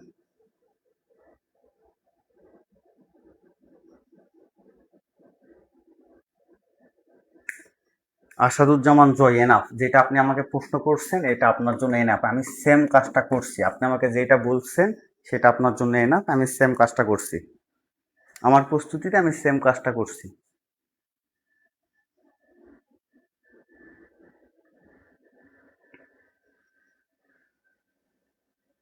ওকে, মৌলিক এবং সাধিত আমি আশা করি আপনাদের কাছে ক্লিয়ার। এরপরে দেখেন যে এমন একটা জায়গা যে আপনার এই যে স্ক্রিনশট দেখেন, ওই যে কিছু কিছু ইয়াতে বলতো না যে স্ক্রিনশট নিয়ে রাখেন, এই পেজ থেকে আপনার কপাল যদি খারাপ না হয়, আপনি ব্যাংকে 3টা পরীক্ষা দিলে একটা জায়গায় দেখবেন যে এইটুকু থেকে একটা প্রশ্ন আপনার হুবহু চলে আসবে। উদাহরণগুলো আমার কি হবে বলেন তো, হুবহু চলে আসবে। ওকে, তো অর্থমূলকভাবে শব্দকে আমরা 3 ভাগে ভাগ করতে পারি। কিভাবে বলেন তো, অর্থের ভিত্তিতে। আমরা কিন্তু ফার্স্টে গঠনের ভিত্তিতে, এবার হচ্ছে আমরা কি দেখতেছি বলেন তো, অর্থমূলকভাবে আমার শব্দ হচ্ছে কয় প্রকার বলেন তো, অর্থমূলকভাবে হচ্ছে আমার 3 প্রকার। কয় প্রকার? 3 প্রকার। একটা হচ্ছে যৌগিক শব্দ, একটা হচ্ছে রূঢ় শব্দ, আর একটা হচ্ছে যুগরূঢ় শব্দ। রূঢ় শব্দের অন্য নাম রূঢ়ি শব্দ বলে আর কি, যৌগিক, রূঢ় বা যুগরূঢ় শব্দ আর কি। তো এই 3টা আমরা একটু দেখবো, দেখেন আমরা জানবো, বাট আমরা মাথায় রাখবো যে আমাদের পরীক্ষায় আপনি শতভাগ নিশ্চিত থাকেন যে এখানে যেগুলো আছে এই কথাগুলোর মধ্যে আসবে, আপনাকে বেশি পড়ার প্রয়োজন নাই। তো ফার্স্ট হচ্ছে আমাদের দেখেন যে যৌগিক শব্দটা আমরা একটু দেখব, যে যেই সকল শব্দর ব্যুৎপত্তি অর্থাৎ উৎপত্তিগতভাবে যেই অর্থ ছিল সেইটা, এবং পরবর্তীতে আপনি ব্যবহার করতে গিয়ে যে অর্থটা পাচ্ছেন, দুইটার ক্ষেত্রে আপনার যদি সেম হয় তাহলে তাকে আপনি কি বলবেন বলেন তো, যৌগিক শব্দ বলবেন। যৌগিক শব্দটা আপনাদের আরেকবার আমি বলতেছি, দেখেন সহজ করে, যে 2 বা ততোধিক শব্দ মিলে ধরেন আপনার একটা শব্দ গঠন করছেন, নতুন করে একটা শব্দ হয়েছে, আপনি যদি ওই শব্দটাকে ভেঙেও ফেলেন তাহলেও যা বুঝাবে, এবং আপনি দেখতে পাচ্ছেন যা, তাও যদি বুঝায়, অর্থাৎ উভয় ক্ষেত্রে আপনার অর্থ যদি সেম হয়, অর্থ যদি সেম হয়, অর্থাৎ আরো সহজ করে যদি আমি আপনাকে বলি, দেখেন যে আপনি যেই জিনিসটা দেখতেছেন আপনার সামনে যা আছে, এইটাই যদি এই জিনিসের সাথে অর্থ যদি করেন সেম হয়, দুইটার অর্থ যদি কি হয় বলেন তো, সেম হয়। যেমন কি মধুর, মধুর বলতে আপনি কি বুঝতেছেন, মধুর মতো মিষ্টি, তাহলে মধু এই সেম জিনিসটাকে আপনাকে বোঝাচ্ছে। গায়ক বলতে আপনি কি বুঝেন, যে গান গায়, সেটাই হচ্ছে আপনার কি বলেন তো, গায়ক। অর্থাৎ আপনার ধরেন 2 বা ততোধিক শব্দ পাশাপাশি বসে নতুন একটা অর্থ দিছে এবং সেটার কি হয় নাই, কোনো চেঞ্জ হয় নাই, এই টাইপের জিনিসকে আপনি কি বলবেন বলেন তো, এটাকে আপনি বলবেন হচ্ছে যৌগিক শব্দ। যেমন আমি বলছি ফার্স্টে মধুর, এটাকে যদি আমি ভেঙে ফেলি দেখেন আমার কি হবে, মধু যুক্ত র, তাই না, মধু যুক্ত কি বলেন তো র, তাহলে এখানে আপনি কি পাচ্ছেন, মধু পাচ্ছেন, এর বৈশিষ্ট্য কি, মিষ্টি। এই মধুর বলতে আপনার কি বোঝায় বলেন তো, মধুর মতো মিষ্টিকে বুঝায়। গায়ককে যদি আপনি ভেঙে ফেলেন তাহলে গই যুক্ত কি হয় বলেন তো, অক বা নক হয়, তাহলে গই বলতে বুঝায় যে যে গান করে। গায়ককে যদি আমি ভেঙে ফেলি তাহলে আমি কি পাই বলেন তো, গই যুক্ত নক পাই, তাই না, গই যুক্ত নক পাই। এই গইয়ের অর্থ হচ্ছে যে গান গায়, তাহলে গায়ক এবং এটাকে ভাঙলে আমি যা পাচ্ছি, দুইটা জিনিস আমার জন্য কি হয়ে যাচ্ছে বলেন তো, সেম হয়ে যাচ্ছে, দুইটা জিনিস আমার জন্য সেম হয়ে যাচ্ছে। দৌহিত্রকে যদি আমি একইভাবে ভাঙি দেখেন, দুহিতা যুক্ত স্ন, তাই না, দৌহিত্রকে ভাঙলে আমি কি পাই, দুহিতা যুক্ত হচ্ছে আমার স্ন, এটার অর্থ কিন্তু ওই যে কি, আমার হচ্ছে মেয়ের ছেলে, তাই না, কন্যার পুত্র, তাই না, নাতি বুঝায়, এটাকে আমার কি বুঝায়, দৌহিত্র হচ্ছে কন্যার পুত্র, তাহলে এই দুহিতটা আমার কি বুঝায়, কন্যার পুত্রই বুঝায়। তো তাহলে দুহিতা আর কি, দুহিত না দুহিতা হবে। তো তাহলে আমি এইটাই বলছি যে যেটার অর্থ এবং ভাঙলে আমরা সেম পাবো সেটা হচ্ছে আমার কি বলেন তো, যৌগিক শব্দ। বাট বাস্তবে আমার এত কিছু পড়ার প্রয়োজন নাই, আমি জাস্ট 3টা টেকনিক পড়বো, আমি পরে টেকনিকগুলোতে আসছি। রূঢ় শব্দ হচ্ছে যে যেটা কি হবে, ওই যে যৌগিক শব্দের বিপরীত, যে আমার ধরেন কোনো শব্দ আপনার সন্ধি প্রত্যয় বা উপসর্গ অনুযায়ী কি হয়েছে বলেন তো গঠিত হয়েছে, বাট অর্থটা আপনার ভিন্ন বোঝাচ্ছে। রূঢ় শব্দ কিন্তু তিন ভাবে হয়। এটা আপনার সন্ধি ও যুক্ত হইতে পারে, এটা আপনার কি বলেন তো সন্ধি হইতে পারে, উপসর্গ যুগে হইতে পারে বা প্রত্যয় যুগে হইতে পারে। এগুলো আপনার পড়ার প্রয়োজন নেই, আমি একটু পরে বলবো যেগুলো আপনার পড়ার প্রয়োজন নেই, বাট আমি আপনাকে বোঝার জন্য বলতেছি যে আপনার ধরেন সন্ধি উপসর্গ বা প্রত্যয় যুগে কোনো শব্দ গঠিত হয়েছে, বাট সেটা কি হচ্ছে আপনার ভিন্ন অর্থ দিবে, তাকে আমরা কি বলবো বলেন তো যুগরূঢ় শব্দ বলবো। যেমন এখানে আমার একটা শব্দ আছে দেখেন হস্তি, তাই না? হস্তি বলতে কি বোঝায়? হস্তিকে ভাঙলে আপনি পাবেন হচ্ছে হস্তযুক্ত ইন। হস্তিকে যদি আমি ভেঙে ফেলি তাহলে কি পাবো? হস্তযুক্ত কি বলেন তো ইন। তাহলে হস্তি বলতে বোঝায় আমার হচ্ছে একটা প্রাণী, আর এটাকে ভাঙলে আমি কি পাচ্ছি? হস্ত পাচ্ছি। হস্ত বলতে আমার কি বোঝায় বলেন তো? হাত বোঝায়। তাহলে যখন কোনো শব্দকে আমি ভাঙার পরে ভিন্ন অর্থ পাচ্ছি, ভাঙার পরে কি পাচ্ছি? ভিন্ন অর্থ পাচ্ছি, এটার সাথে মিল নাই, তখন তাকে আমি কি বলবো বলেন তো? রূঢ়ি শব্দ বলবো। যখন ওই শব্দটাকে আমি ভেঙে সহজ করে যদি বলি যে মধুযুক্ত র, তাহলে কি মধুটাও আমার মিষ্টি, মধুরটাও মিষ্টি, তাহলে দুইটার ক্ষেত্রে আমার উত্তর ভাঙলো আমি কি পাচ্ছি? সেম পাচ্ছি। যদি আমি সেম পাই তাহলে তাকে বলবো হচ্ছে যৌগিক শব্দ। যদি আমি কি পাই? ভিন্ন পাই, তাকে আমি কি বলবো বলেন তো? রূঢ় শব্দ। যেমন বাঁশি, আমি এখানে বাঁশি লেখছি, বাঁশিকে ভাঙলে আমি কি পাবো? বাঁশযুক্ত রস্বই, তাই না? বাঁশযুক্ত রস্বই। তাহলে বাঁশি হচ্ছে আমার জন্য একটা বাদ্যযন্ত্র, আর বাঁশ হচ্ছে একটা কি বলেন তো? উদ্ভিদ। তাহলে দুইটার মধ্যে আমার কি নাই? কোনো অর্থগত ভাবে মিল নাই। যখন মিল থাকতেছে না তাকে আমি কি বলতেছি? রূঢ় শব্দ বলতেছি।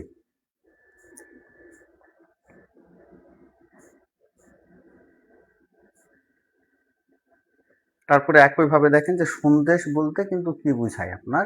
সংবাদপত্রকে বোঝায়, তাই না? আবার সন্দেশটাকে আপনি যদি রূঢ়ি শব্দ নিয়ে আসেন তাহলে মিষ্টিও মনে হইতে পারে।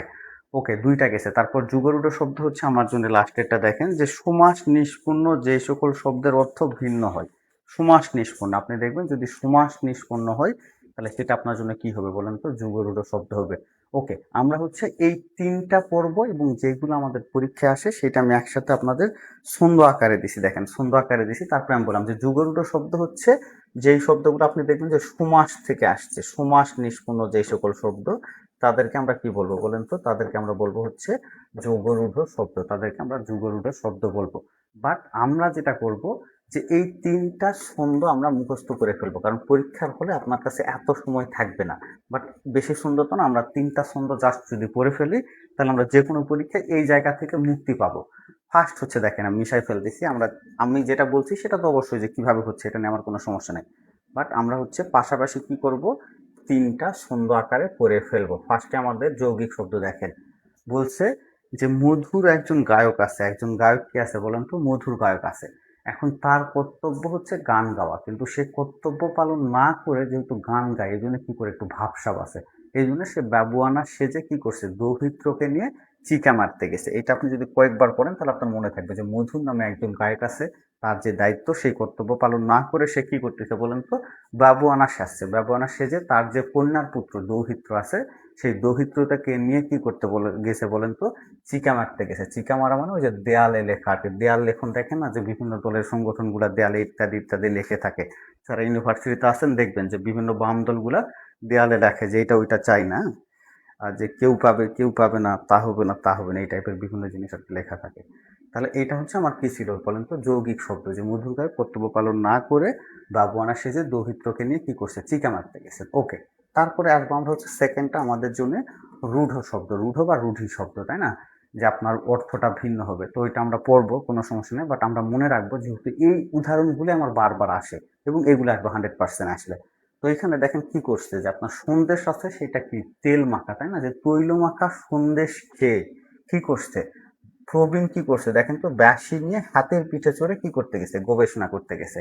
অর্থাৎ প্রবীণ নামে আপনি মাথায় এইভাবে সেট করবেন, দেখেন যে প্রবীণ নামে এক ব্যক্তি আছে, সে কি করছে? তৈল মাখা সন্দেশ খাইছে।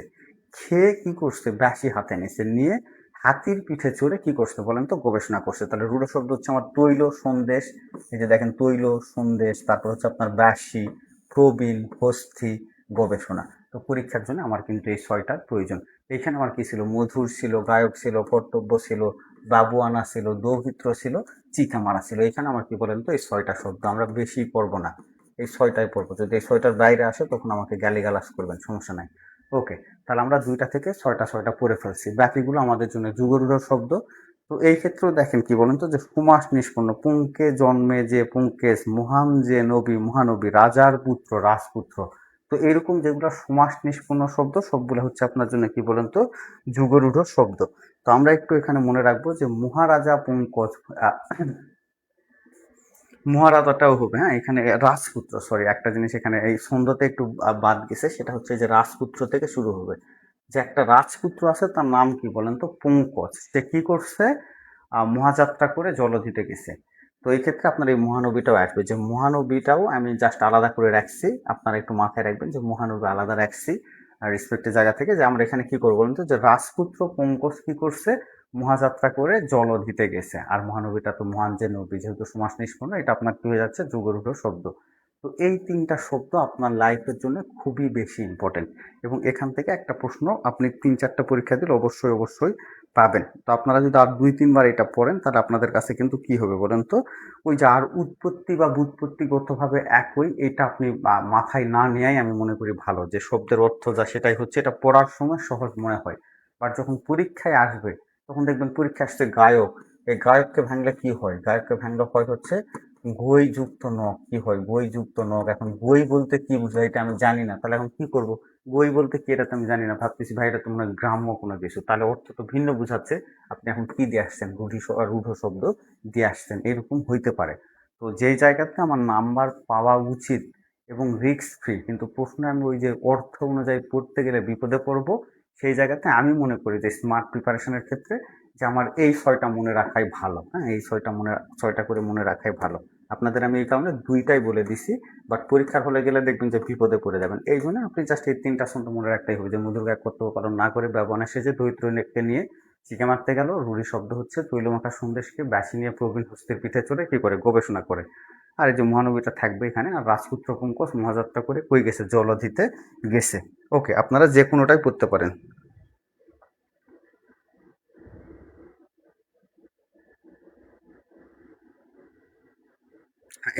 এমডি ইব্রাহিম, যদি কেউ আপনারা অন্য কোনো ছন্দে অলরেডি পড়ে থাকেন তাহলেও আপনাকে মোস্ট ওয়েলকাম, আপনি ওইটাই পড়তে পারেন, কোনো সমস্যা নাই, যেটা পড়ছেন সেটাই আর কি।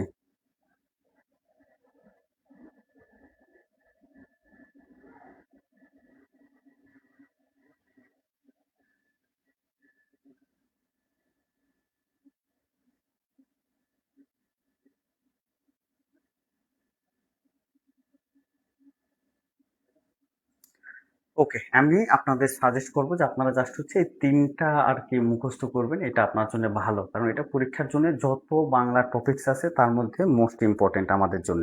ওকে, আমরা হচ্ছে এরপরে আমাদের যাব, দেখেন আমি আশা করি এটা আপনাদের কাছে ক্লিয়ার। তো এরপরে আর একটা জিনিস আমাদের পরীক্ষায় আসে, সেটা হচ্ছে তৎসম শব্দ, এটা পরীক্ষায় অনেক আসে। আর বাকি যে শব্দগুলো সেগুলো তো আপনার ধরেন মুখস্থ করতে হবে, তৎসম শব্দটা আমি বিস্তারিত বলবো, তার আগে একটু নিচের কথাগুলো বলে আসি।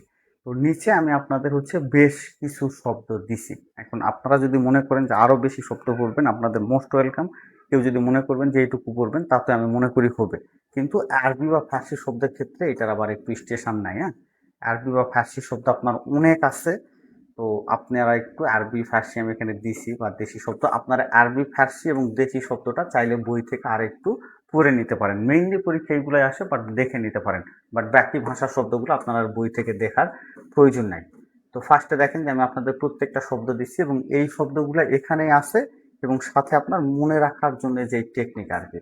তো এগুলো আপনার একদিনে হবে না, এই প্রত্যেকটা আমার মুখস্থ আছে, এখন আমি তো পড়াশোনা করি না, বাট প্রত্যেকটা আমার মুখস্থ আছে, এটা হচ্ছে আপনি পড়তে গেলে বারবার পড়লে আপনার এটা হয়ে যাবে, আপনার এটা মুখস্থ করতে হবে। যে জাপানিরা কি করে, জুডো কুম্ফে কারাতে খেলে হ্যারিকেন সহ রিক্সায় চড়ে হাসনাহেনা ফুললে কই যায় বলেন তো, প্যাগোডাতে যায়, সুনামের ভয়ে শ্যাম্পানে চড়ে কি করে, হ্যারিকিরি করে, তাই না এটা। তো আপনাদের হচ্ছে এইভাবে প্রত্যেকটা শব্দ মুখস্থ করতে হবে। যে গুজরাটিরা কি করে, হরতালের দিনে কোনো জয়ন্তী হলে কি করে বলেন তো, খদ্দর করে, তাহলে গুজরাটি ভাষার শব্দ হচ্ছে আপনার জন্য হরতাল, জয়ন্তী, তারপরে কি বলেন তো খদ্দর। একইভাবে তুর্কিও আছে, যে এক তুর্কি উজবুক দারোগা কূপের বসে তার কুলি এবং চাকরকে কি করছে, মুসলেকা দিয়ে বলল, যদি জঙ্গলে গিয়ে কাঁচি এবং চাকু দিয়ে লাশ কাটতে পারো তবে আমার বাবুর্চি চকমকে কি করবে বলেন তো, কোরমা রেঁধে খাওয়াবে, কোরমা রেঁধে খাওয়াবে। তারপর পর্তুগিজ, তো এখানে হচ্ছে গির্জার পাদ্রী। এইভাবে প্রত্যেকটা আমাদের কি দিয়ে আছে, যেগুলো প্রয়োজন আপনাদের আমি ছন্দ আকারে এখানে কি করছি বলেন তো দিয়ে দিয়েছি। যেমন উলন্দাস হচ্ছে তাসগুলা ইলেন্দাস, তারপর গ্রিকের সিমাইয়ের কি বলেন তো দাম বেশি, তাহলে গ্রিক ভাষার শব্দ হচ্ছে সিমাই এবং দাম। জার্মানি হচ্ছে জার্মানি, এটা একটু ঠিক করে নেবেন, এটা ন্যাৎসি, হ্যাঁ এটা হচ্ছে আপনার ন্যাৎসি, জার্মান শব্দ ন্যাৎসি, এটা দেখলে বুঝবেন যেহেতু আপনার ওই হিটলার রিলেটেড কথাবার্তা আছে, এই জন্য নাৎসি কিন্ডার গার্ডেন দুইটা হচ্ছে জার্মান শব্দ। তামিল হচ্ছে চুরু, পাঞ্জাবি হচ্ছে চাহিদা শিখ। এই যে চীনের কথা বলছিলাম যে চিনির চা পাবেন, এই যে চিনির চা লিচুর মতো লাগে, তাই না, চীনের চা লিচুর মতো লাগে। তারপর হচ্ছে সিংহলি শব্দ সিঁদুর, অর্থাৎ যেগুলো আমাদের লাগবে আর কি শব্দ, সবগুলো এখানে দেওয়া আছে, এগুলো আপনাদের নিজ দায়িত্বে মুখস্থ করে ফেলতে হবে। আর আমি আপনাদের জাস্ট বলছি যে আরবি, ফার্সি এবং দেশি শব্দগুলো আপনারা দেখবেন। এই শীটের নিচে যেগুলা দেওয়া আছে সেগুলো হচ্ছে রিসেন্ট সময় আমার পরীক্ষায় যে প্রশ্নগুলো আসছে, এখান থেকে আমি 40-50টা প্রশ্ন আমি আপনাদের জাস্ট দিছি যে আপনার হচ্ছে কোন ভাষা থেকে আসছে, এগুলো সব আর কি 25 বা 26 সালের একবারে রিসেন্ট, পুরাতন কোনো প্রশ্ন আমি অ্যাড করি নাই, এগুলো তো আমার পড়ানোর মধ্যে আছে। তো এখান থেকে একটা জিনিস আমার পড়ার বেশি আছে, সেটা হচ্ছে তৎসম শব্দ। হ্যাঁ, তৎসম শব্দটা আমাদের অনেক বেশি আসে মাঝে মধ্যে পরীক্ষায়, এবং এইখানে আমার কিছু কৌশল প্রয়োগের উপায় আছে যে আমি কিভাবে হয়তো তৎসম শব্দ চিনতে পারি, এইটা আমরা দেখবো। দেখেন, তো তৎসম শব্দ আমার পরীক্ষায় দুই ভাবে আসে, তৎসম এবং তদ্ভব দুইটাই। হ্যাঁ, তৎসম শব্দ আমার পরীক্ষায় দুই ভাবে আসে। একটা হচ্ছে শব্দের ক্ষেত্রে আমি ফার্স্টেই বলি যে শব্দের আসলে কিন্তু কোনো কি হয় না, নিয়ম হয় না। কারণ ধরেন যে একটা শব্দ পর্তুগিজরা ব্যবহার করছে এবং তারা বাংলাদেশকে শাসন করতে আসছে, সে ওই শব্দটা তখন বাংলাদেশের বিভিন্ন জায়গায় ব্যবহার করছে এবং সেটা পরে বাঙালিরাও কি করছে বলেন তো ব্যবহার করছে। তো এটাতে আমি বা আপনি এসে আর সেই নিয়মটা চেঞ্জ করতে পারি না। এখন ধরেন যে বা এরকম লাখ লাখ শব্দ আসে বিভিন্ন ভাষা থেকে আমাদের আসে, তার মধ্যে সবচেয়ে বেশি একটা বড় পরিমাণ শব্দ আসছে আমাদের তৎসম ভাষা থেকে। তো যেটা আমার কি ছিল বলুন তো, এই এলাকায় যারা ছিল সংস্কৃত ভাষাভাষীর লোকজন আর কি, তৎসমটা কিন্তু আপনার মেইনলি আসছে সংস্কৃত ভাষা থেকে। তো যারা আগে থেকে কি ছিল বলেন তো সংস্কৃত ভাষায় কথা বলতোই, সেখান থেকে অপরিবর্তিত হয়ে আমাদের কি করছে বাংলা ভাষায় চলে আসছে, তাদেরকে আমরা কি বলি বলেন তো তৎসম শব্দ বলি। তাদেরকে আমরা কি বলি, তৎসম শব্দ বলি। তো এখানে একটু মজার ঘটনা আছে, দেখেন যে তৎসম আর একটা আছে হচ্ছে আপনার অর্ধ তৎসম, এটার পরীক্ষায় আসে না, আপনার পড়তে হবে না। অর্ধ তৎসম আর একটা কি বলেন তো তদ্ভব।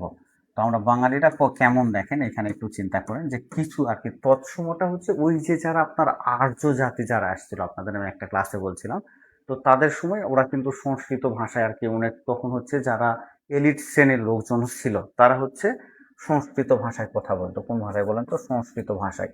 তো এখন ধরেন যে এলিট শ্রেণীর লোকজন তো খুবই কম হয়, বাট সাধারণ লোকজন যারা আমজনতা তারা কিন্তু বেশি হয়। বাট এলিট শ্রেণীর লোকজন যে সংস্কৃত ভাষায় কথা বলতেছে তারা বলতো যে এটাতে শুধু আমরাই বলবো, ব্রাহ্মণ টাইপের লোকজন বা এই টাইপের লোকজন তারাই শুধু বলবে, বাট সাধারণ লোকজন বলতে পারবে না। তো তখন তারা দেখতো যে না, এই ভাষাগুলো তো শুনতে সুন্দর লাগে, বাট আমরা এটাকে ব্যবহার করতে পারতেছি না, যারা ধরেন সাধারণ চাষাভুষা লোকজন। তো তারা তখন বাঙালিরা আমরা যেহেতু ধরেন কপি করতে ওস্তাদ, তো তারা কি করছে যে ওই শব্দটাকে একটু কি করছে, বিকৃত করছে, সামান্য পরিমাণে কি করছে বলেন তো বিকৃত করছে, করে নতুন করে নাম দিয়েছে। যেমন ছিল হচ্ছে শব্দটা হস্ত, এটাকে কি করছে বলেন তো হস্ত, এবং পরবর্তীতে ফাইনালি আপনার হাত নিয়ে আসছে। অর্থাৎ সংস্কৃত ভাষায় তারা বলছে হস্ত, এটা বাঙালিদের পছন্দ হয়েছে, একটু বলতে বলতে পরবর্তীতে চেঞ্জ করে ফেলছে। এই যে চেঞ্জ হয়েছে, একটা শব্দ আপনি মাথায় রাখবেন যে সংস্কৃত আপনার তৎসম এবং তদ্ভব শব্দের ক্ষেত্রে আপনি দেখবেন যে কিছু কিছু শব্দ আপনার আছে, ফার্স্ট নিয়ম এটা আপনাকে বলতেছি, যে কিছু কিছু শব্দ আছে যার দুইটা রূপ আছে, আপনি দেখলে বুঝতে পারবেন। একটা শব্দ কি চন্দ্র, কি হয়ে গেছে বলেন তো পরবর্তীতে হয়ে গেছে আপনার চাঁদ। একটা শব্দ হচ্ছে আপনার কি বলেন তো হস্ত, পরবর্তীতে আপনার কি হয়ে গেছে হচ্ছে আপনার জন্য হাত। তো আপনি বাংলা ভাষায় যেই শব্দগুলা দেখবেন যার দুইটা রূপ আছে, কি আছে বলেন তো দুইটা রূপ আছে, সেই ক্ষেত্রে আপনি দেখবেন যে পরিবর্তিত হয়ে কোনটা হয়েছে।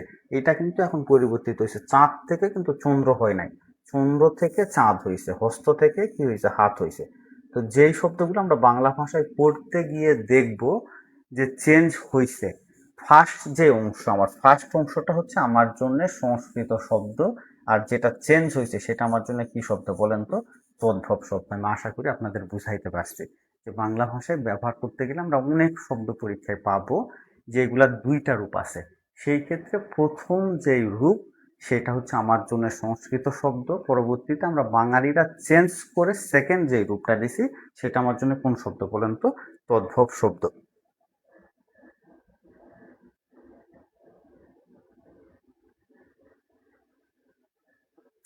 ইয়াসিন আক্তার, আমি একটা কথা বলছিলাম যে আমি যেহেতু নিজে থেকে টাইপ করি, আমি নিচে দাগ দিতে পারি না, বাট আপনি পড়লেই বুঝতে পারবেন ওখানে এক্সট্রা কোনো কথা লেখা নাই, ওই ছন্দটাই আপনি মুখস্থ করবেন। পরীক্ষার হলে আপনি অপশন দেখলে বুঝতে পারবেন যে এটা আপনার কোনটা চাইছে, কোনো সমস্যা নাই। তাহলে তৎসময় এবং তদ্ভবের যে 1 নাম্বার নিয়ম, এটা আপনাদের কাছে ক্লিয়ার কিনা এটা একটু আমাকে কষ্ট করে জানবেন। যে একটা শব্দ যেটা আমরা ব্যবহার করতেছি তার যদি 2টা রূপ থাকে, ফার্স্ট যেটা ছিল সেটা আমার জন্য তৎসম শব্দ এবং পরবর্তীতে যেটা হয়েছে সেটা আমার জন্য কি বলেন তো? তদ্ভব শব্দ। তো আমাদের কাছে এই তৎসম এবং তদ্ভবটা কি বলেন তো? ক্লিয়ার কিনা এটা? আমরা তৎসম শব্দ আরো পড়বো। তৎসম শব্দ অনেক বেশি ইম্পর্টেন্ট। তৎসম শব্দ বেশ কিছু নিয়ম আছে মনে রাখার। তো এখানে 2 ভাবে হয়। একটা হচ্ছে ভাষা কিভাবে আসছে এটা তো নিয়মে আনা যায় না, বাট বেশ কিছু জিনিস আমি নিয়মে আপনাদের দেখাবো এবং কিছু আছে আবার নিয়মেরও কি বলেন তো বাহিরে। তো যেইগুলো আমাদের নিয়ম দিয়ে হয় ম্যাক্সিমাম সময় পরীক্ষায় ওইগুলাই দেয়। তো যেহেতু আমরা একটা ভাষার শব্দ মুখস্থ করতে পারি না, ধরেন বাংলা ভাষায় তৎসম শব্দ আছে 2 লাখ প্লাস, এখন 2 লাখ শব্দকে আমি মুখস্থ করবো? অবশ্যই না। আমি কিছু জিনিস মুখস্থ করব বা কিছু টেকনিক শিখে রিস্ক নিব যে পরীক্ষায় যেহেতু এইগুলাই আসে তাহলে এটা আমার জন্য সহজ হবে। আপনারা বলেন যে এটা আপনাদের কাছে ক্লিয়ার কিনা? হ্যাঁ, আরবি এবং ফার্সি নিয়ে সবসময় কনফিউশন হয় আমাদের। আরবি এবং ফার্সি কনফিউশনের জন্যই দেয়। ওকে, মোহাম্মদ ইমরান আরেকবার বলতে বলছে, আমি বলছি ভাই যে আমরা বাংলা ভাষায় কিছু কিছু শব্দ এখন ব্যবহার করতে গিয়ে দেখি যে তার 2টা রূপ আছে। যেমন একটা উদাহরণ আমি আপনাকে দিছি, চাঁদ। আপনি যখন চাঁদ দেখতেছেন তখন কিন্তু আপনার মাথায় চলে আসে যে আর একটা রূপ কি বলেন তো? চন্দ্র। আপনি যখন হাত দেখেন তখন আর একটা রূপ কি বলেন তো? হস্ত। আপনি যখন মস্তক দেখেন কি বলেন তো? মস্তক থেকে আপনার কি হয়ে গেছে? এখন মাথা হয়ে গেছে। আগে মস্তকটাই ব্যবহার করতো মানুষ, কিন্তু এখন কি ব্যবহার করে? মাথাটাই ব্যবহার করে। তো যেই সকল শব্দের আমরা দেখব যে বাস্তবে 2টা রূপ আছে, একটা হচ্ছে এখন প্রচলিত যেটা ব্যবহার করি সেটা আমার জন্য তদ্ভব শব্দ, আর যেটা ওই শব্দের আর একটা রূপ সেটা আমার জন্য কি বলেন তো? তৎসম শব্দ। অর্থাৎ একটা জিনিসের যদি 2টা রূপ থাকে, যেটা এখন ব্যবহার করা হয় সব ক্ষেত্রে সেটা হচ্ছে তদ্ভব, আর যেটা আগে ছিল বা ওই যে যুক্ত বর্ণ আকারে আছে সেটা আমার জন্য কি বলেন তো? তৎসম শব্দ। এটা হচ্ছে ফার্স্ট কথা। আমরা আরো বেশ কয়েকটা কথা বলবো। ওকে, এরপরে আমরা দেখবো, দেখেন যে তৎসম শব্দ মনে রাখার আরো কয়েকটা আমাদের উপায় আছে। সবচেয়ে সহজ যে উপায়, যে তৎসম শব্দে কিছু সাইন থাকে, যেমন রেফ যুক্ত কোনো বর্ণ, আপনার হচ্ছে রি যুক্ত কোনো বর্ণ, ফলাযুক্ত কোনো বর্ণ এবং মূর্ধন্য বা মূর্ধন্য যুক্ত যদি কোনো শব্দ থাকে তাদেরকে আমরা তৎসম শব্দ বলে থাকি। আমি কি বলছি দেখেন, যে যেই সকল শব্দে আপনি কি পাবেন? রেফ পাবেন। এই যে রেফ, ওকে, এইটা একটু মানে খুব সুন্দর করে মাথায় রাখবেন যে তৎসম শব্দ খুবই ইম্পর্টেন্ট। কোনো শব্দে আমার যদি রেফ থাকে, কোনো শব্দে আমার যদি কোনো কি থাকে বলেন তো? ফলা থাকে। কি থাকে? ফলা থাকে। কোনো শব্দে আমার যদি কোনো রি থাকে, যে রি রি রি যেটা আর কি রি থাকে, এটাকে আমরা এইভাবে বলি না যে রি? নিচে আমি উদাহরণ দিচ্ছি আপনাদের। তারপরে যদি কোনো শব্দে আমার কি থাকে বলুন তো? মূর্ধন্য স থাকে। তারপরে কোনো শব্দে আমার যদি মূর্ধন্য থাকে, অথবা কোনো শব্দে আমার যদি যুক্ত বর্ণ থাকে, অথবা কোনো শব্দের যদি আমার একাধিক রূপ থাকে যার প্রথম রূপটা, সেটাকে আমরা কি বলবো বলেন তো? তৎসম শব্দ বলবো। আমরা নিচের দিক কিছু উদাহরণ আপনাকে দিব, দেখেন। আমি বলছি রেফ থাকবে, যেমন দেখেন সূর্য কি আছে? রেফ আছে। যেমন কি ধর্ম কি আছে বলেন তো? রেফ আছে। এরকম রেফ যুক্ত যে কোনো শব্দ পরীক্ষায় আসলে আপনি তৎসম শব্দ দিবেন। তারপর আপনি দেখবেন যে জফালা যুক্ত যে কোনো শব্দ, যেমন কি বলেন তো? এই যে সন্ধ্যা, যেমন আমার জন্য কি বলেন তো? সন্ধ্যা। তাহলে যেটা আমরা পাচ্ছি, তাহলে কাকে কি বলতেছি? তৎসম শব্দ বলতেছি। এরপরে রি যুক্ত যে কোনো শব্দ, যেমন দেখেন আপনার কি দিয়ে আছে? গৃহ, তাই না? গৃহ, এই যে নিচে রি দিয়ে আছে, তাহলে রি যুক্ত শব্দ পাইছি। এরপরে দেখবো হচ্ছে মূর্ধন্যস্ব বা কি বলেন তো? মূর্ধন্য যদি থাকে, অথবা এই যে দেখেন এখানে আপনার কি আছে বলেন তো? এই যে যুক্ত বর্ণ আছে, অথবা আমি আর একটা কি বলছি? যুক্ত বর্ণ বলছে। এই যে দেখেন আপনার কি আছে? চন্দ্রতে আমার যুক্ত বর্ণ, বৈষ্ণবে যুক্ত বর্ণ, নক্ষত্রতে আমার কি বলেন তো? যুক্ত বর্ণ, চন্দনে আমার কি বলেন তো? যুক্ত বর্ণ। এই সন্ধ্যাতেও আমার কিন্তু কি ছিল? যুক্ত বর্ণ ছিল। তাহলে যেখানে যেখানে আমি কি পাচ্ছি? যুক্ত বর্ণটা পাচ্ছি, সেগুলো আমার কি হয়ে যাবে বলেন তো? তৎসম শব্দ হয়ে যাবে। আর যদি মূর্ধন্য স দেখি বা মূর্ধন্য দেখি, তাহলে সেটা আমার জন্য কি হয়ে যাবে বলেন তো? সেটা আমার জন্য এই যে এখানে অগ্রহায়ণে দেখেন আমার কি আছে, মূর্ধন্য আছে। ওকে, তাহলে এইটা দেখে আমি কিন্তু কি করতেছি, এটাকে আমি বলে ফেলতেছি আমার জন্য তৎসম শব্দ। কি বলতেছি বলেন তো? তৎসম শব্দ। যেমন তারপরে আমি যদি বলি কৃষক, এই মূর্ধন্য স আছে, তাহলে আমি কি বলতেছি বলেন তো? তৎসম শব্দ বলতেছি। তো এই কয়টা আমার জন্য মনে রাখা সহজ। যে কোনো শব্দে আমি যদি দেখি যে আমার রেফ আছে, যুক্ত বর্ণ আছে, মূর্ধন্য আছে, মূর্ধন্য স আছে, তাহলে সেইগুলা সাধারণত কি হয় বলেন তো? তৎসম শব্দ। এবং আপনাকে বিপদে না ফেললে নিচের কোনটি তৎসম শব্দ আপনি দেখবেন 95% ক্ষেত্রে এই কয়টা জিনিস দিয়ে আপনি একটা তৎসম শব্দকে ডিটেক্ট করতে পারবেন। আমি বলতেছি না যে সব ক্ষেত্রেই, কিছু কিছু আমাদের ব্যতিক্রম আছে, সেইগুলাও যেগুলা পরীক্ষা আসে তার মধ্যে যেগুলা বেশি ইম্পর্টেন্ট এগুলো আমি আপনাদের কিন্তু দিছি। দেখেন যে ব্যতিক্রম হচ্ছে মনে করেন যে জীবন, তারপর হচ্ছে কি বলেন তো মানব। তো যেগুলো আমাদের আসে আর কি, যে জীবন এবং মানবের বাড়ি কি মূলত একই অঞ্চলে, সে পত্র পাঠক ভবনে তালা দিয়ে কি করছে বলেন তো? চড় আসছে। তো এখানে দাগ দেওয়ার মতো কিছু নাই। আমি যদি দাগ দেই দেখেন যে এখানে তার আমার কোনটা কোনটা হবে, যে জীবন, মানব, বাড়ি, অঞ্চল, পত্র পাঠক ভবন, তালা, তাই না? তারপর চর মারল, এই প্রত্যেকটাই হচ্ছে আমার জন্য কি অবশ্যই অবশ্যই আর তৎসম শব্দ। আর তৎসম শব্দের পরের অংশটা হচ্ছে আমার জন্য কি বলেন তো? তদ্ভব শব্দ। অর্থাৎ যদি পরিবর্তিত হয়, যেমন চন্দ্র থেকে চাঁদ, তাহলে চাঁদ হচ্ছে তদ্ভব। আর ফার্স্ট অংশ আমার জন্য কি বলেন তো? তৎসম। কার্য থেকে কাজ, কর্ণ থেকে কান, মস্তক থেকে মাথা, মানব থেকে মানুষ, হস্ত থেকে হাত, হস্তি থেকে কি বলেন তো? হাতি। এখানে আমি বেশ কিছু উদাহরণ দিয়ে দিছি। তাহলে এগুলো যদি আমরা দেখি তাহলে কি হয়ে যাবে বলুন তো? আমাদের জন্য একটা তৎসম শব্দ এবং আর একটা হচ্ছে তদ্ভব শব্দ।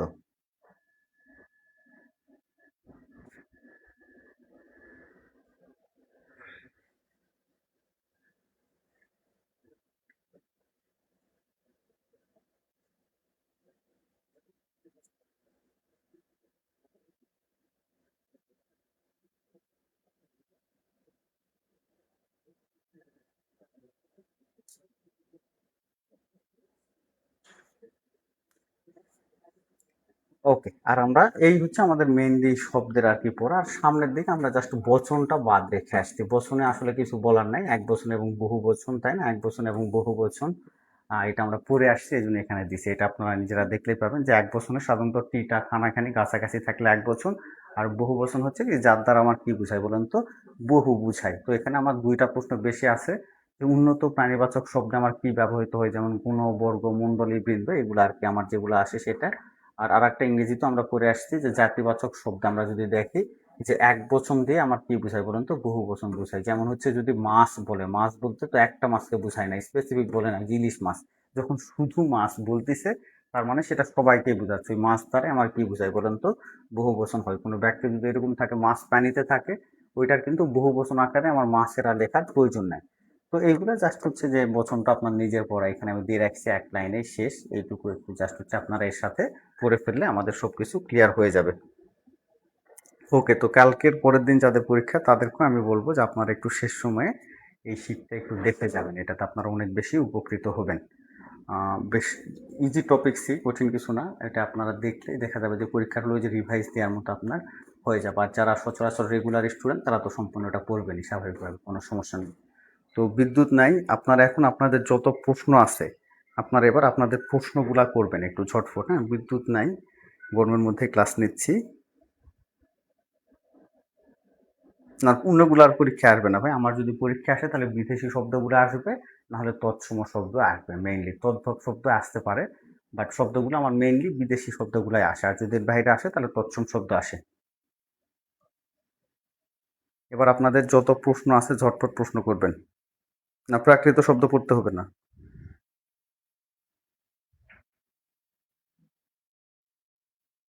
এটাই এটাই ভাই, যে আপনার 100% নিশ্চিত হয়ে 100% প্রস্তুতি বলতে কিছু নাই। প্রস্তুতিটা হচ্ছে এরকম যে আপনার তো দরকার 60% মার্কস পায়, আপনার 60% মার্কস পেলে তো আপনি ব্যাংক কভার করতেছেন। তো এই জন্য আপনি ধরেন যে আপনি 60%-এর জন্য আপনি 100% অনেক কিছু করে গেলেন, সেখান থেকে আপনার অবশ্যই 70% জিনিসগুলো আসবে যেগুলো আপনাকে পড়ানো হয় টপিকগুলোর মধ্যে আর কি হয়। আর না আসলেও সমস্যা নাই, মানুষগুলো ওইটুকুই পারে, বেশি কেউ পারে না। বেশি পড়া যায় বাট পরীক্ষার হলে বেশি পারা যায় না। আপনাদের ঝটপট প্রশ্নগুলো যত আছে করে ফেলেন। বেসরকারি ব্যাংকের যে সিলেবাস এটার সাথে সমন্বিত ব্যাংকের সিলেবাসের কোনো সমস্যা নাই, মানে কোনো সম্পর্ক নাই, সরি। কারণ হচ্ছে বেসরকারি ব্যাংক এক একজন এক একভাবে পরীক্ষা নেয়, বিভিন্ন জনের মাধ্যমে বিভিন্ন জনকে দিয়ে পরীক্ষা নেয়। আবার পদের উপরে ডিপেন্ড করে, যেমন এমটিইউ পদ বা পিইউ পদ যেগুলো আছে সেগুলোর প্রশ্ন একটা স্ট্যান্ডার্ড মান থাকে যেরকম। আবার আপনি ধরেন কোনো ক্যাশের পরীক্ষা দিচ্ছেন বা আপনার ট্রেইনি অ্যাসিস্ট্যান্ট অফিসার বা অফিসারের পরীক্ষা দিচ্ছেন, এইগুলোর প্রশ্ন এই দুইটার মধ্যে কি দেখা যায়, ফারাক থাকে। প্রাইভেট ব্যাংকগুলো আপনার কোনো পরীক্ষার জন্য আপনার থেকে ফি নেয় না, এই কারণে তারা তাদের নিজস্ব পলিসি, হয়তো দেখা যাচ্ছে যে কোনো একটা প্রাইভেট ব্যাংক আমাকেই বলছে যে আপনি তাহলে আমাদের একটা পরীক্ষা নিয়ে আমাদের 300 অফিসার প্রয়োজন, আপনি নিয়ে দেন। এটা প্রাইভেট ব্যাংক তাদের টেন্ডার ব্যক্তিগতভাবে যে কোনো কাউকে দিতে পারে। এখন যাকে দিবে তারা নিবে, এটাই হচ্ছে কথা, যে আপনি কখনোই নিশ্চিত না যে একটা পড়ে গেলেন প্যাটার্ন সেটা আপনার প্রাইভেট ব্যাংকে হবে। বিভিন্ন ব্যাংকে বিভিন্ন রকম পরীক্ষা হয়, আমি বেশ কিছু এমটিউর ভাইবা দিছি, দেখা যায় আপনার ম্যাক্সিমাম ক্ষেত্রেই হাইব্রিড প্রশ্ন হয়। আপনার হচ্ছে প্রিলি এবং রিটেন একসাথে হয়। এটা হইতে পারে 40 মার্কস প্রিলি, 60 মার্কস রিটেন, অথবা 60 মার্কস প্রিলি, আপনার হচ্ছে 40 মার্ক রিটেন। বাট প্রস্তুতি এইটা, রিটেনটার ক্ষেত্রে কোনো চেঞ্জ নাই। আপনাকে হয়তো 2টা ফোকাস জাতীয় জিনিস 2 পেজে লিখতে দিবে, 2-3টা ম্যাথ দিবে, 2-1টা অনুবাদ দিবে, সাধারণত এই জিনিসে আছে। আর হচ্ছে এমসিকিউ আপনার দেখা যায় যে বাংলা, ইংরেজি এবং ম্যাথ, কোথাও কোথাও সাধারণ জ্ঞান থাকে, কোথাও কোথাও থাকে না, এইটাই আর কি। বাট ম্যাক্সিমাম জায়গাতে আইবিও প্রস্তুতি নিয়ে থাকে, এগুলাতে আপনার প্রশ্নের মান ভেদে ওইভাবে আর কি টিকায়। ফিনান্স এবং ব্যাংকিং এর জন্য কোন বই ভালো হবে? এখন ফিনান্স এবং ব্যাংকিং নিয়ে বাজারে বই আসছে 20টার বেশি। এখন আমি কোন বইকে ভালো বলতে যাবো, এটার জন্য আমার দেখতে হবে যে কোন বই থেকে পরীক্ষায় প্রশ্নে কমন আসছে বেশি। পরীক্ষায় হয়েছে একটা, এর তখনও অনেক বই বের হয় নাই, এই কারণে আপনি কোনো বইকে ভালো বা খারাপ বলে জাজ করতে পারবেন না। আমি জানি যে এইগুলোর ক্ষেত্রে আপনি প্রাধান্য দিবেন হচ্ছে চিকন বই, বাজারে গিয়ে দেখবেন যেটা সবচাইতে চিকন সেটা আপনি পড়বেন, কারণ ওই চিকন বা মোটা বইতে ওই একই জিনিস ঘুরায় ফেরায় বিস্তারিত দিয়ে আছে, আপনার হাতে তো এত বেশি সময় নাই এটা পড়ার জন্য। আর এখানে অনেক বেশি ডিপ প্রশ্ন কখনোই দিবে না, ব্যাংকিং নলেজ থেকে সবসময় একবারে বেসিক জিনিসগুলা দিবে। ক্যাশ পরীক্ষা দিয়ে আসে দেখবেন যে আমার শীট থেকে আপনি অবশ্যই অবশ্যই কমন পাইছেন ব্যাংকিং যে প্রশ্নগুলো আসছে। তো এটাই আর কি।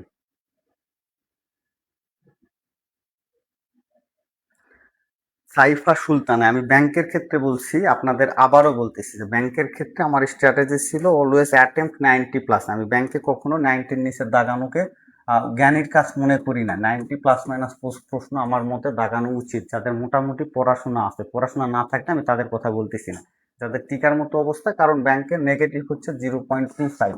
আপনি পরীক্ষার হলে 100টা প্রশ্ন পড়াই আপনার জন্য টাফ, অনেক সময় হয়ে যাবে, এটা আর কি টাফ হবে। আপনি ধরেন কথার কথা 60টা প্রশ্ন পাইছেন আপনার নিজের দখলে, 60টা প্রশ্ন আসছে, 60টা অ্যান্সার করে আসলেও দেখবেন রুমে এসে মিলাইতে মিলাইতে 50টা হয়েছে, এবং এই যে 10টা ভুল করছেন এটার জন্য আরো 2-2.5 মার্কস কেটে গেছে, অর্থাৎ আপনার নাম্বার হয়ে গেছে তখন 48। এক্সাম হলে যেটা 60 মনে হতো সেটা বাইরে আসলে হয়ে যায় 45 থেকে 50, এটাই হচ্ছে ব্যস্ততা শিওর দাগে আসলেও। তো আপনি যেটা করবেন যে যেগুলাতে আপনি 50-50 কনফিউশন বা 20 বা 30%ও মনে হচ্ছে যে দুইটার মধ্যে একটা পাওয়ার কথা, সেগুলো আপনি দাগায় আসবেন। ধরেন আপনি 20টা এক্সট্রা দাগাইছেন, কথার কথা 20টা এক্সট্রা দাগাইছেন, যেগুলো আপনার মনে হয়েছে 20টার জন্য আপনার নেগেটিভ যাবে হচ্ছে কত বলেন তো, 0.25, মানে হচ্ছে 5 নম্বর বাদ যাবে। বাট 20টা আপনি দাগালে দেখবেন যে যেগুলো আপনার কাছে কনফিউশন মনে হচ্ছে, বের হলে দেখবেন যে মিনিমাম 5টা আপনার হয়েছে, মিনিমাম আমি মনে করলাম এইটা। 5টাও যদি হয় তাহলে হয় নাই কয়টা, 15টা, বা হ্যাঁ 15টার জন্য আপনার নাম্বার কাটা যাবে হচ্ছে 3.75। আর 5টা যে হয়েছে এটার জন্য পাবেন হচ্ছে 5। তাহলে আপনার ফাইনালি হিসাব করলে কত হয় বলেন তো, তাও আপনি ফাইনালি দেখবেন যে পজিটিভে থাকতেছে 1.25।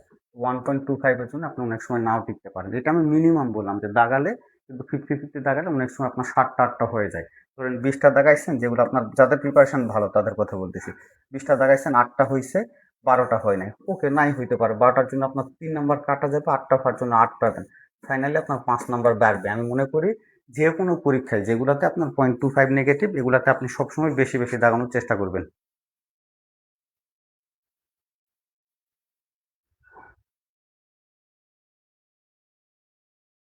ইয়াসমিন সুলতানও টপিকস অবশ্যই 100% ঠিক আছে, এটা আপনার ব্যাংকের জন্য। আমি আপনাকে যেটা পড়াচ্ছি, আমার যে ক্লাসের আপনি পিডিএফ পড়তেছেন, ওই টপিক্সের উপর থেকে ফেনম বা যে কোনো জব সলিউশন থেকে আপনার বিগত সালের সব প্রশ্ন পড়তেছেন, এটা পড়ে আপনি যদি সফল না হন আমাকে ফোন দেবেন, সমস্যা নেই, আমি হারাই যায় নাই, অবশ্যই সঠিক প্রসেস।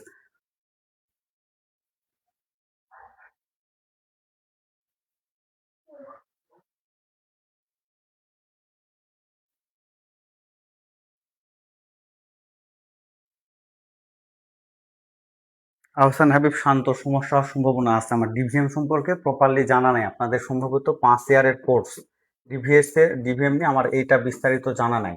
আপনার ওই যে রেজাল্ট পাবলিশের ডেটটা তো ইম্পর্টেন্ট, আপনার রেজাল্ট মিলে যাওয়াটাও ইম্পর্টেন্ট। এটা আমার আসলে প্রপারলি জানা নাই ডিভিএম এর।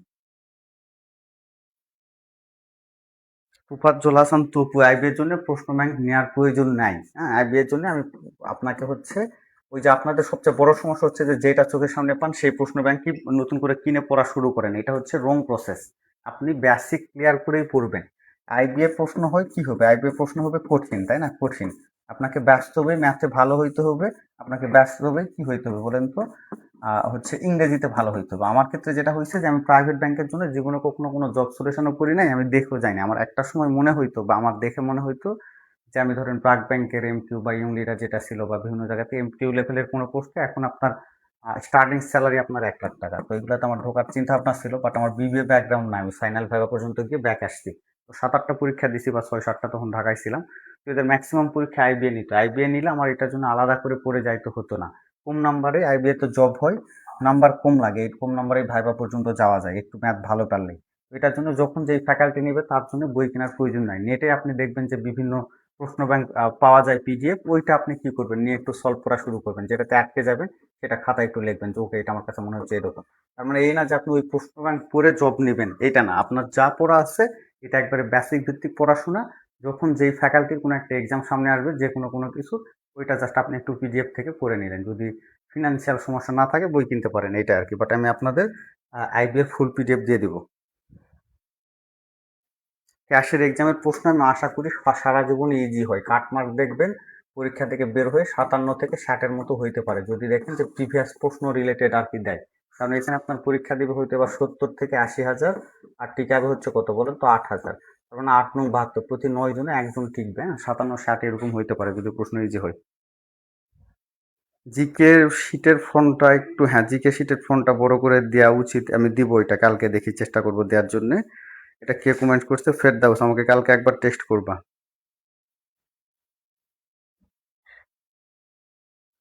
প্রিন্ট যদি বড় করে দেয় ওইটা 130-40 পেজ হয়ে যাবে, তখন আপনার অনেক টাকা লাগবে। ওকে, আপনাদের আর কোনো প্রশ্ন আছে কিনা?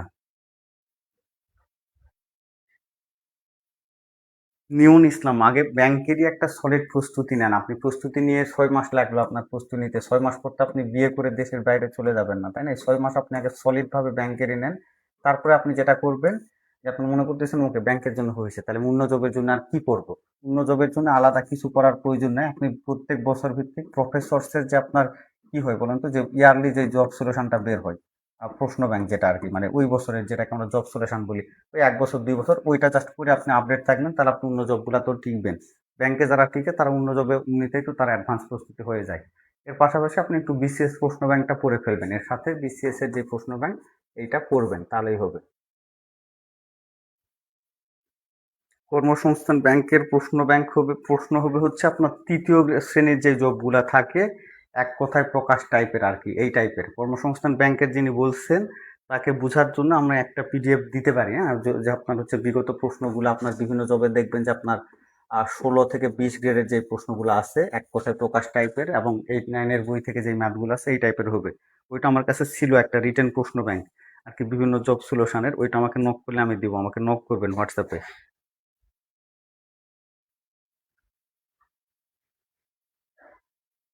ব্যাংকের জন্য জব সলিউশন পড়ে কোনো উপকার হয় না এমডি ইব্রাহিম ভাই, কোনো উপকার হয় না। ম্যাথের ক্ষেত্রে উপকার হয়, সেম প্যাটার্ন বা সেম ম্যাথগুলো আসে। আর একটা উপকার হয় যে ওই ফ্যাকাল্টি কেমন প্রশ্ন করে, এখন কেমন প্রশ্ন হয় এটা দেখার জন্য আপনার একটা 500 পেজ বা 400 পেজের বই পড়ে আমি মনে করি বোকামে।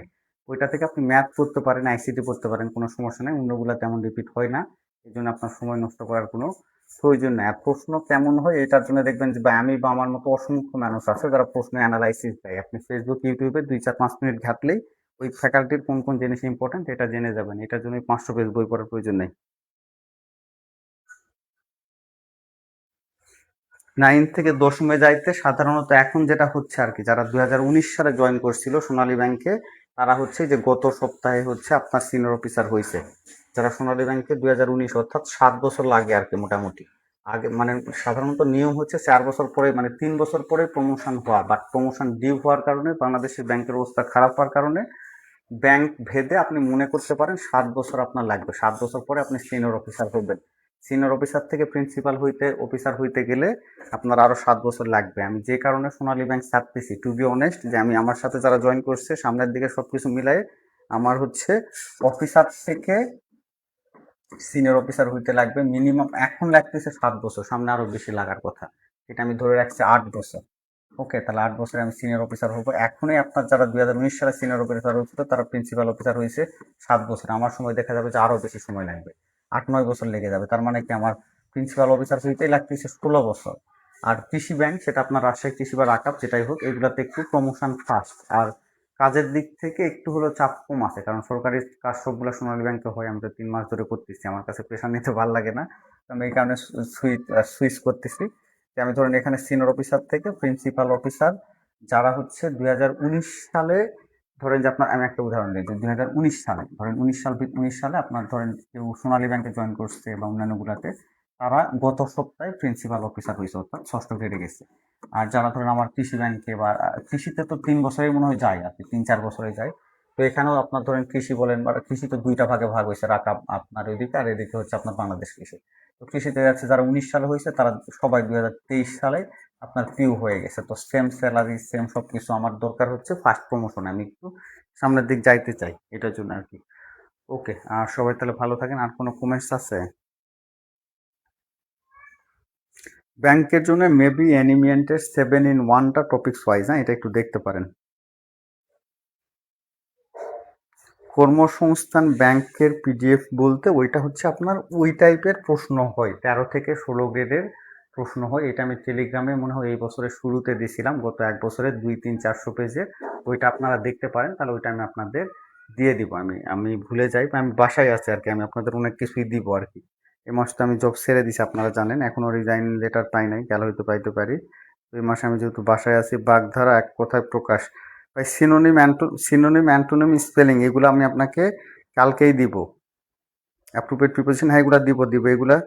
হ্যাঁ এগুলো বিগত সাল পড়লেও হবে, বিগত সাল পড়লেও হবে। আপনাদের সিনোনিমের পিডিএফটা আমি জাস্ট হচ্ছে ক্যাশের পরীক্ষার জন্য দিচ্ছি না, পরীক্ষা শেষ হলে আমরা ভোকাবুলারি দিয়ে এক্সট্রা পরীক্ষা শুরু করব। ওকে, সবাই ভালো থাকেন, সবার জন্য শুভকামনা।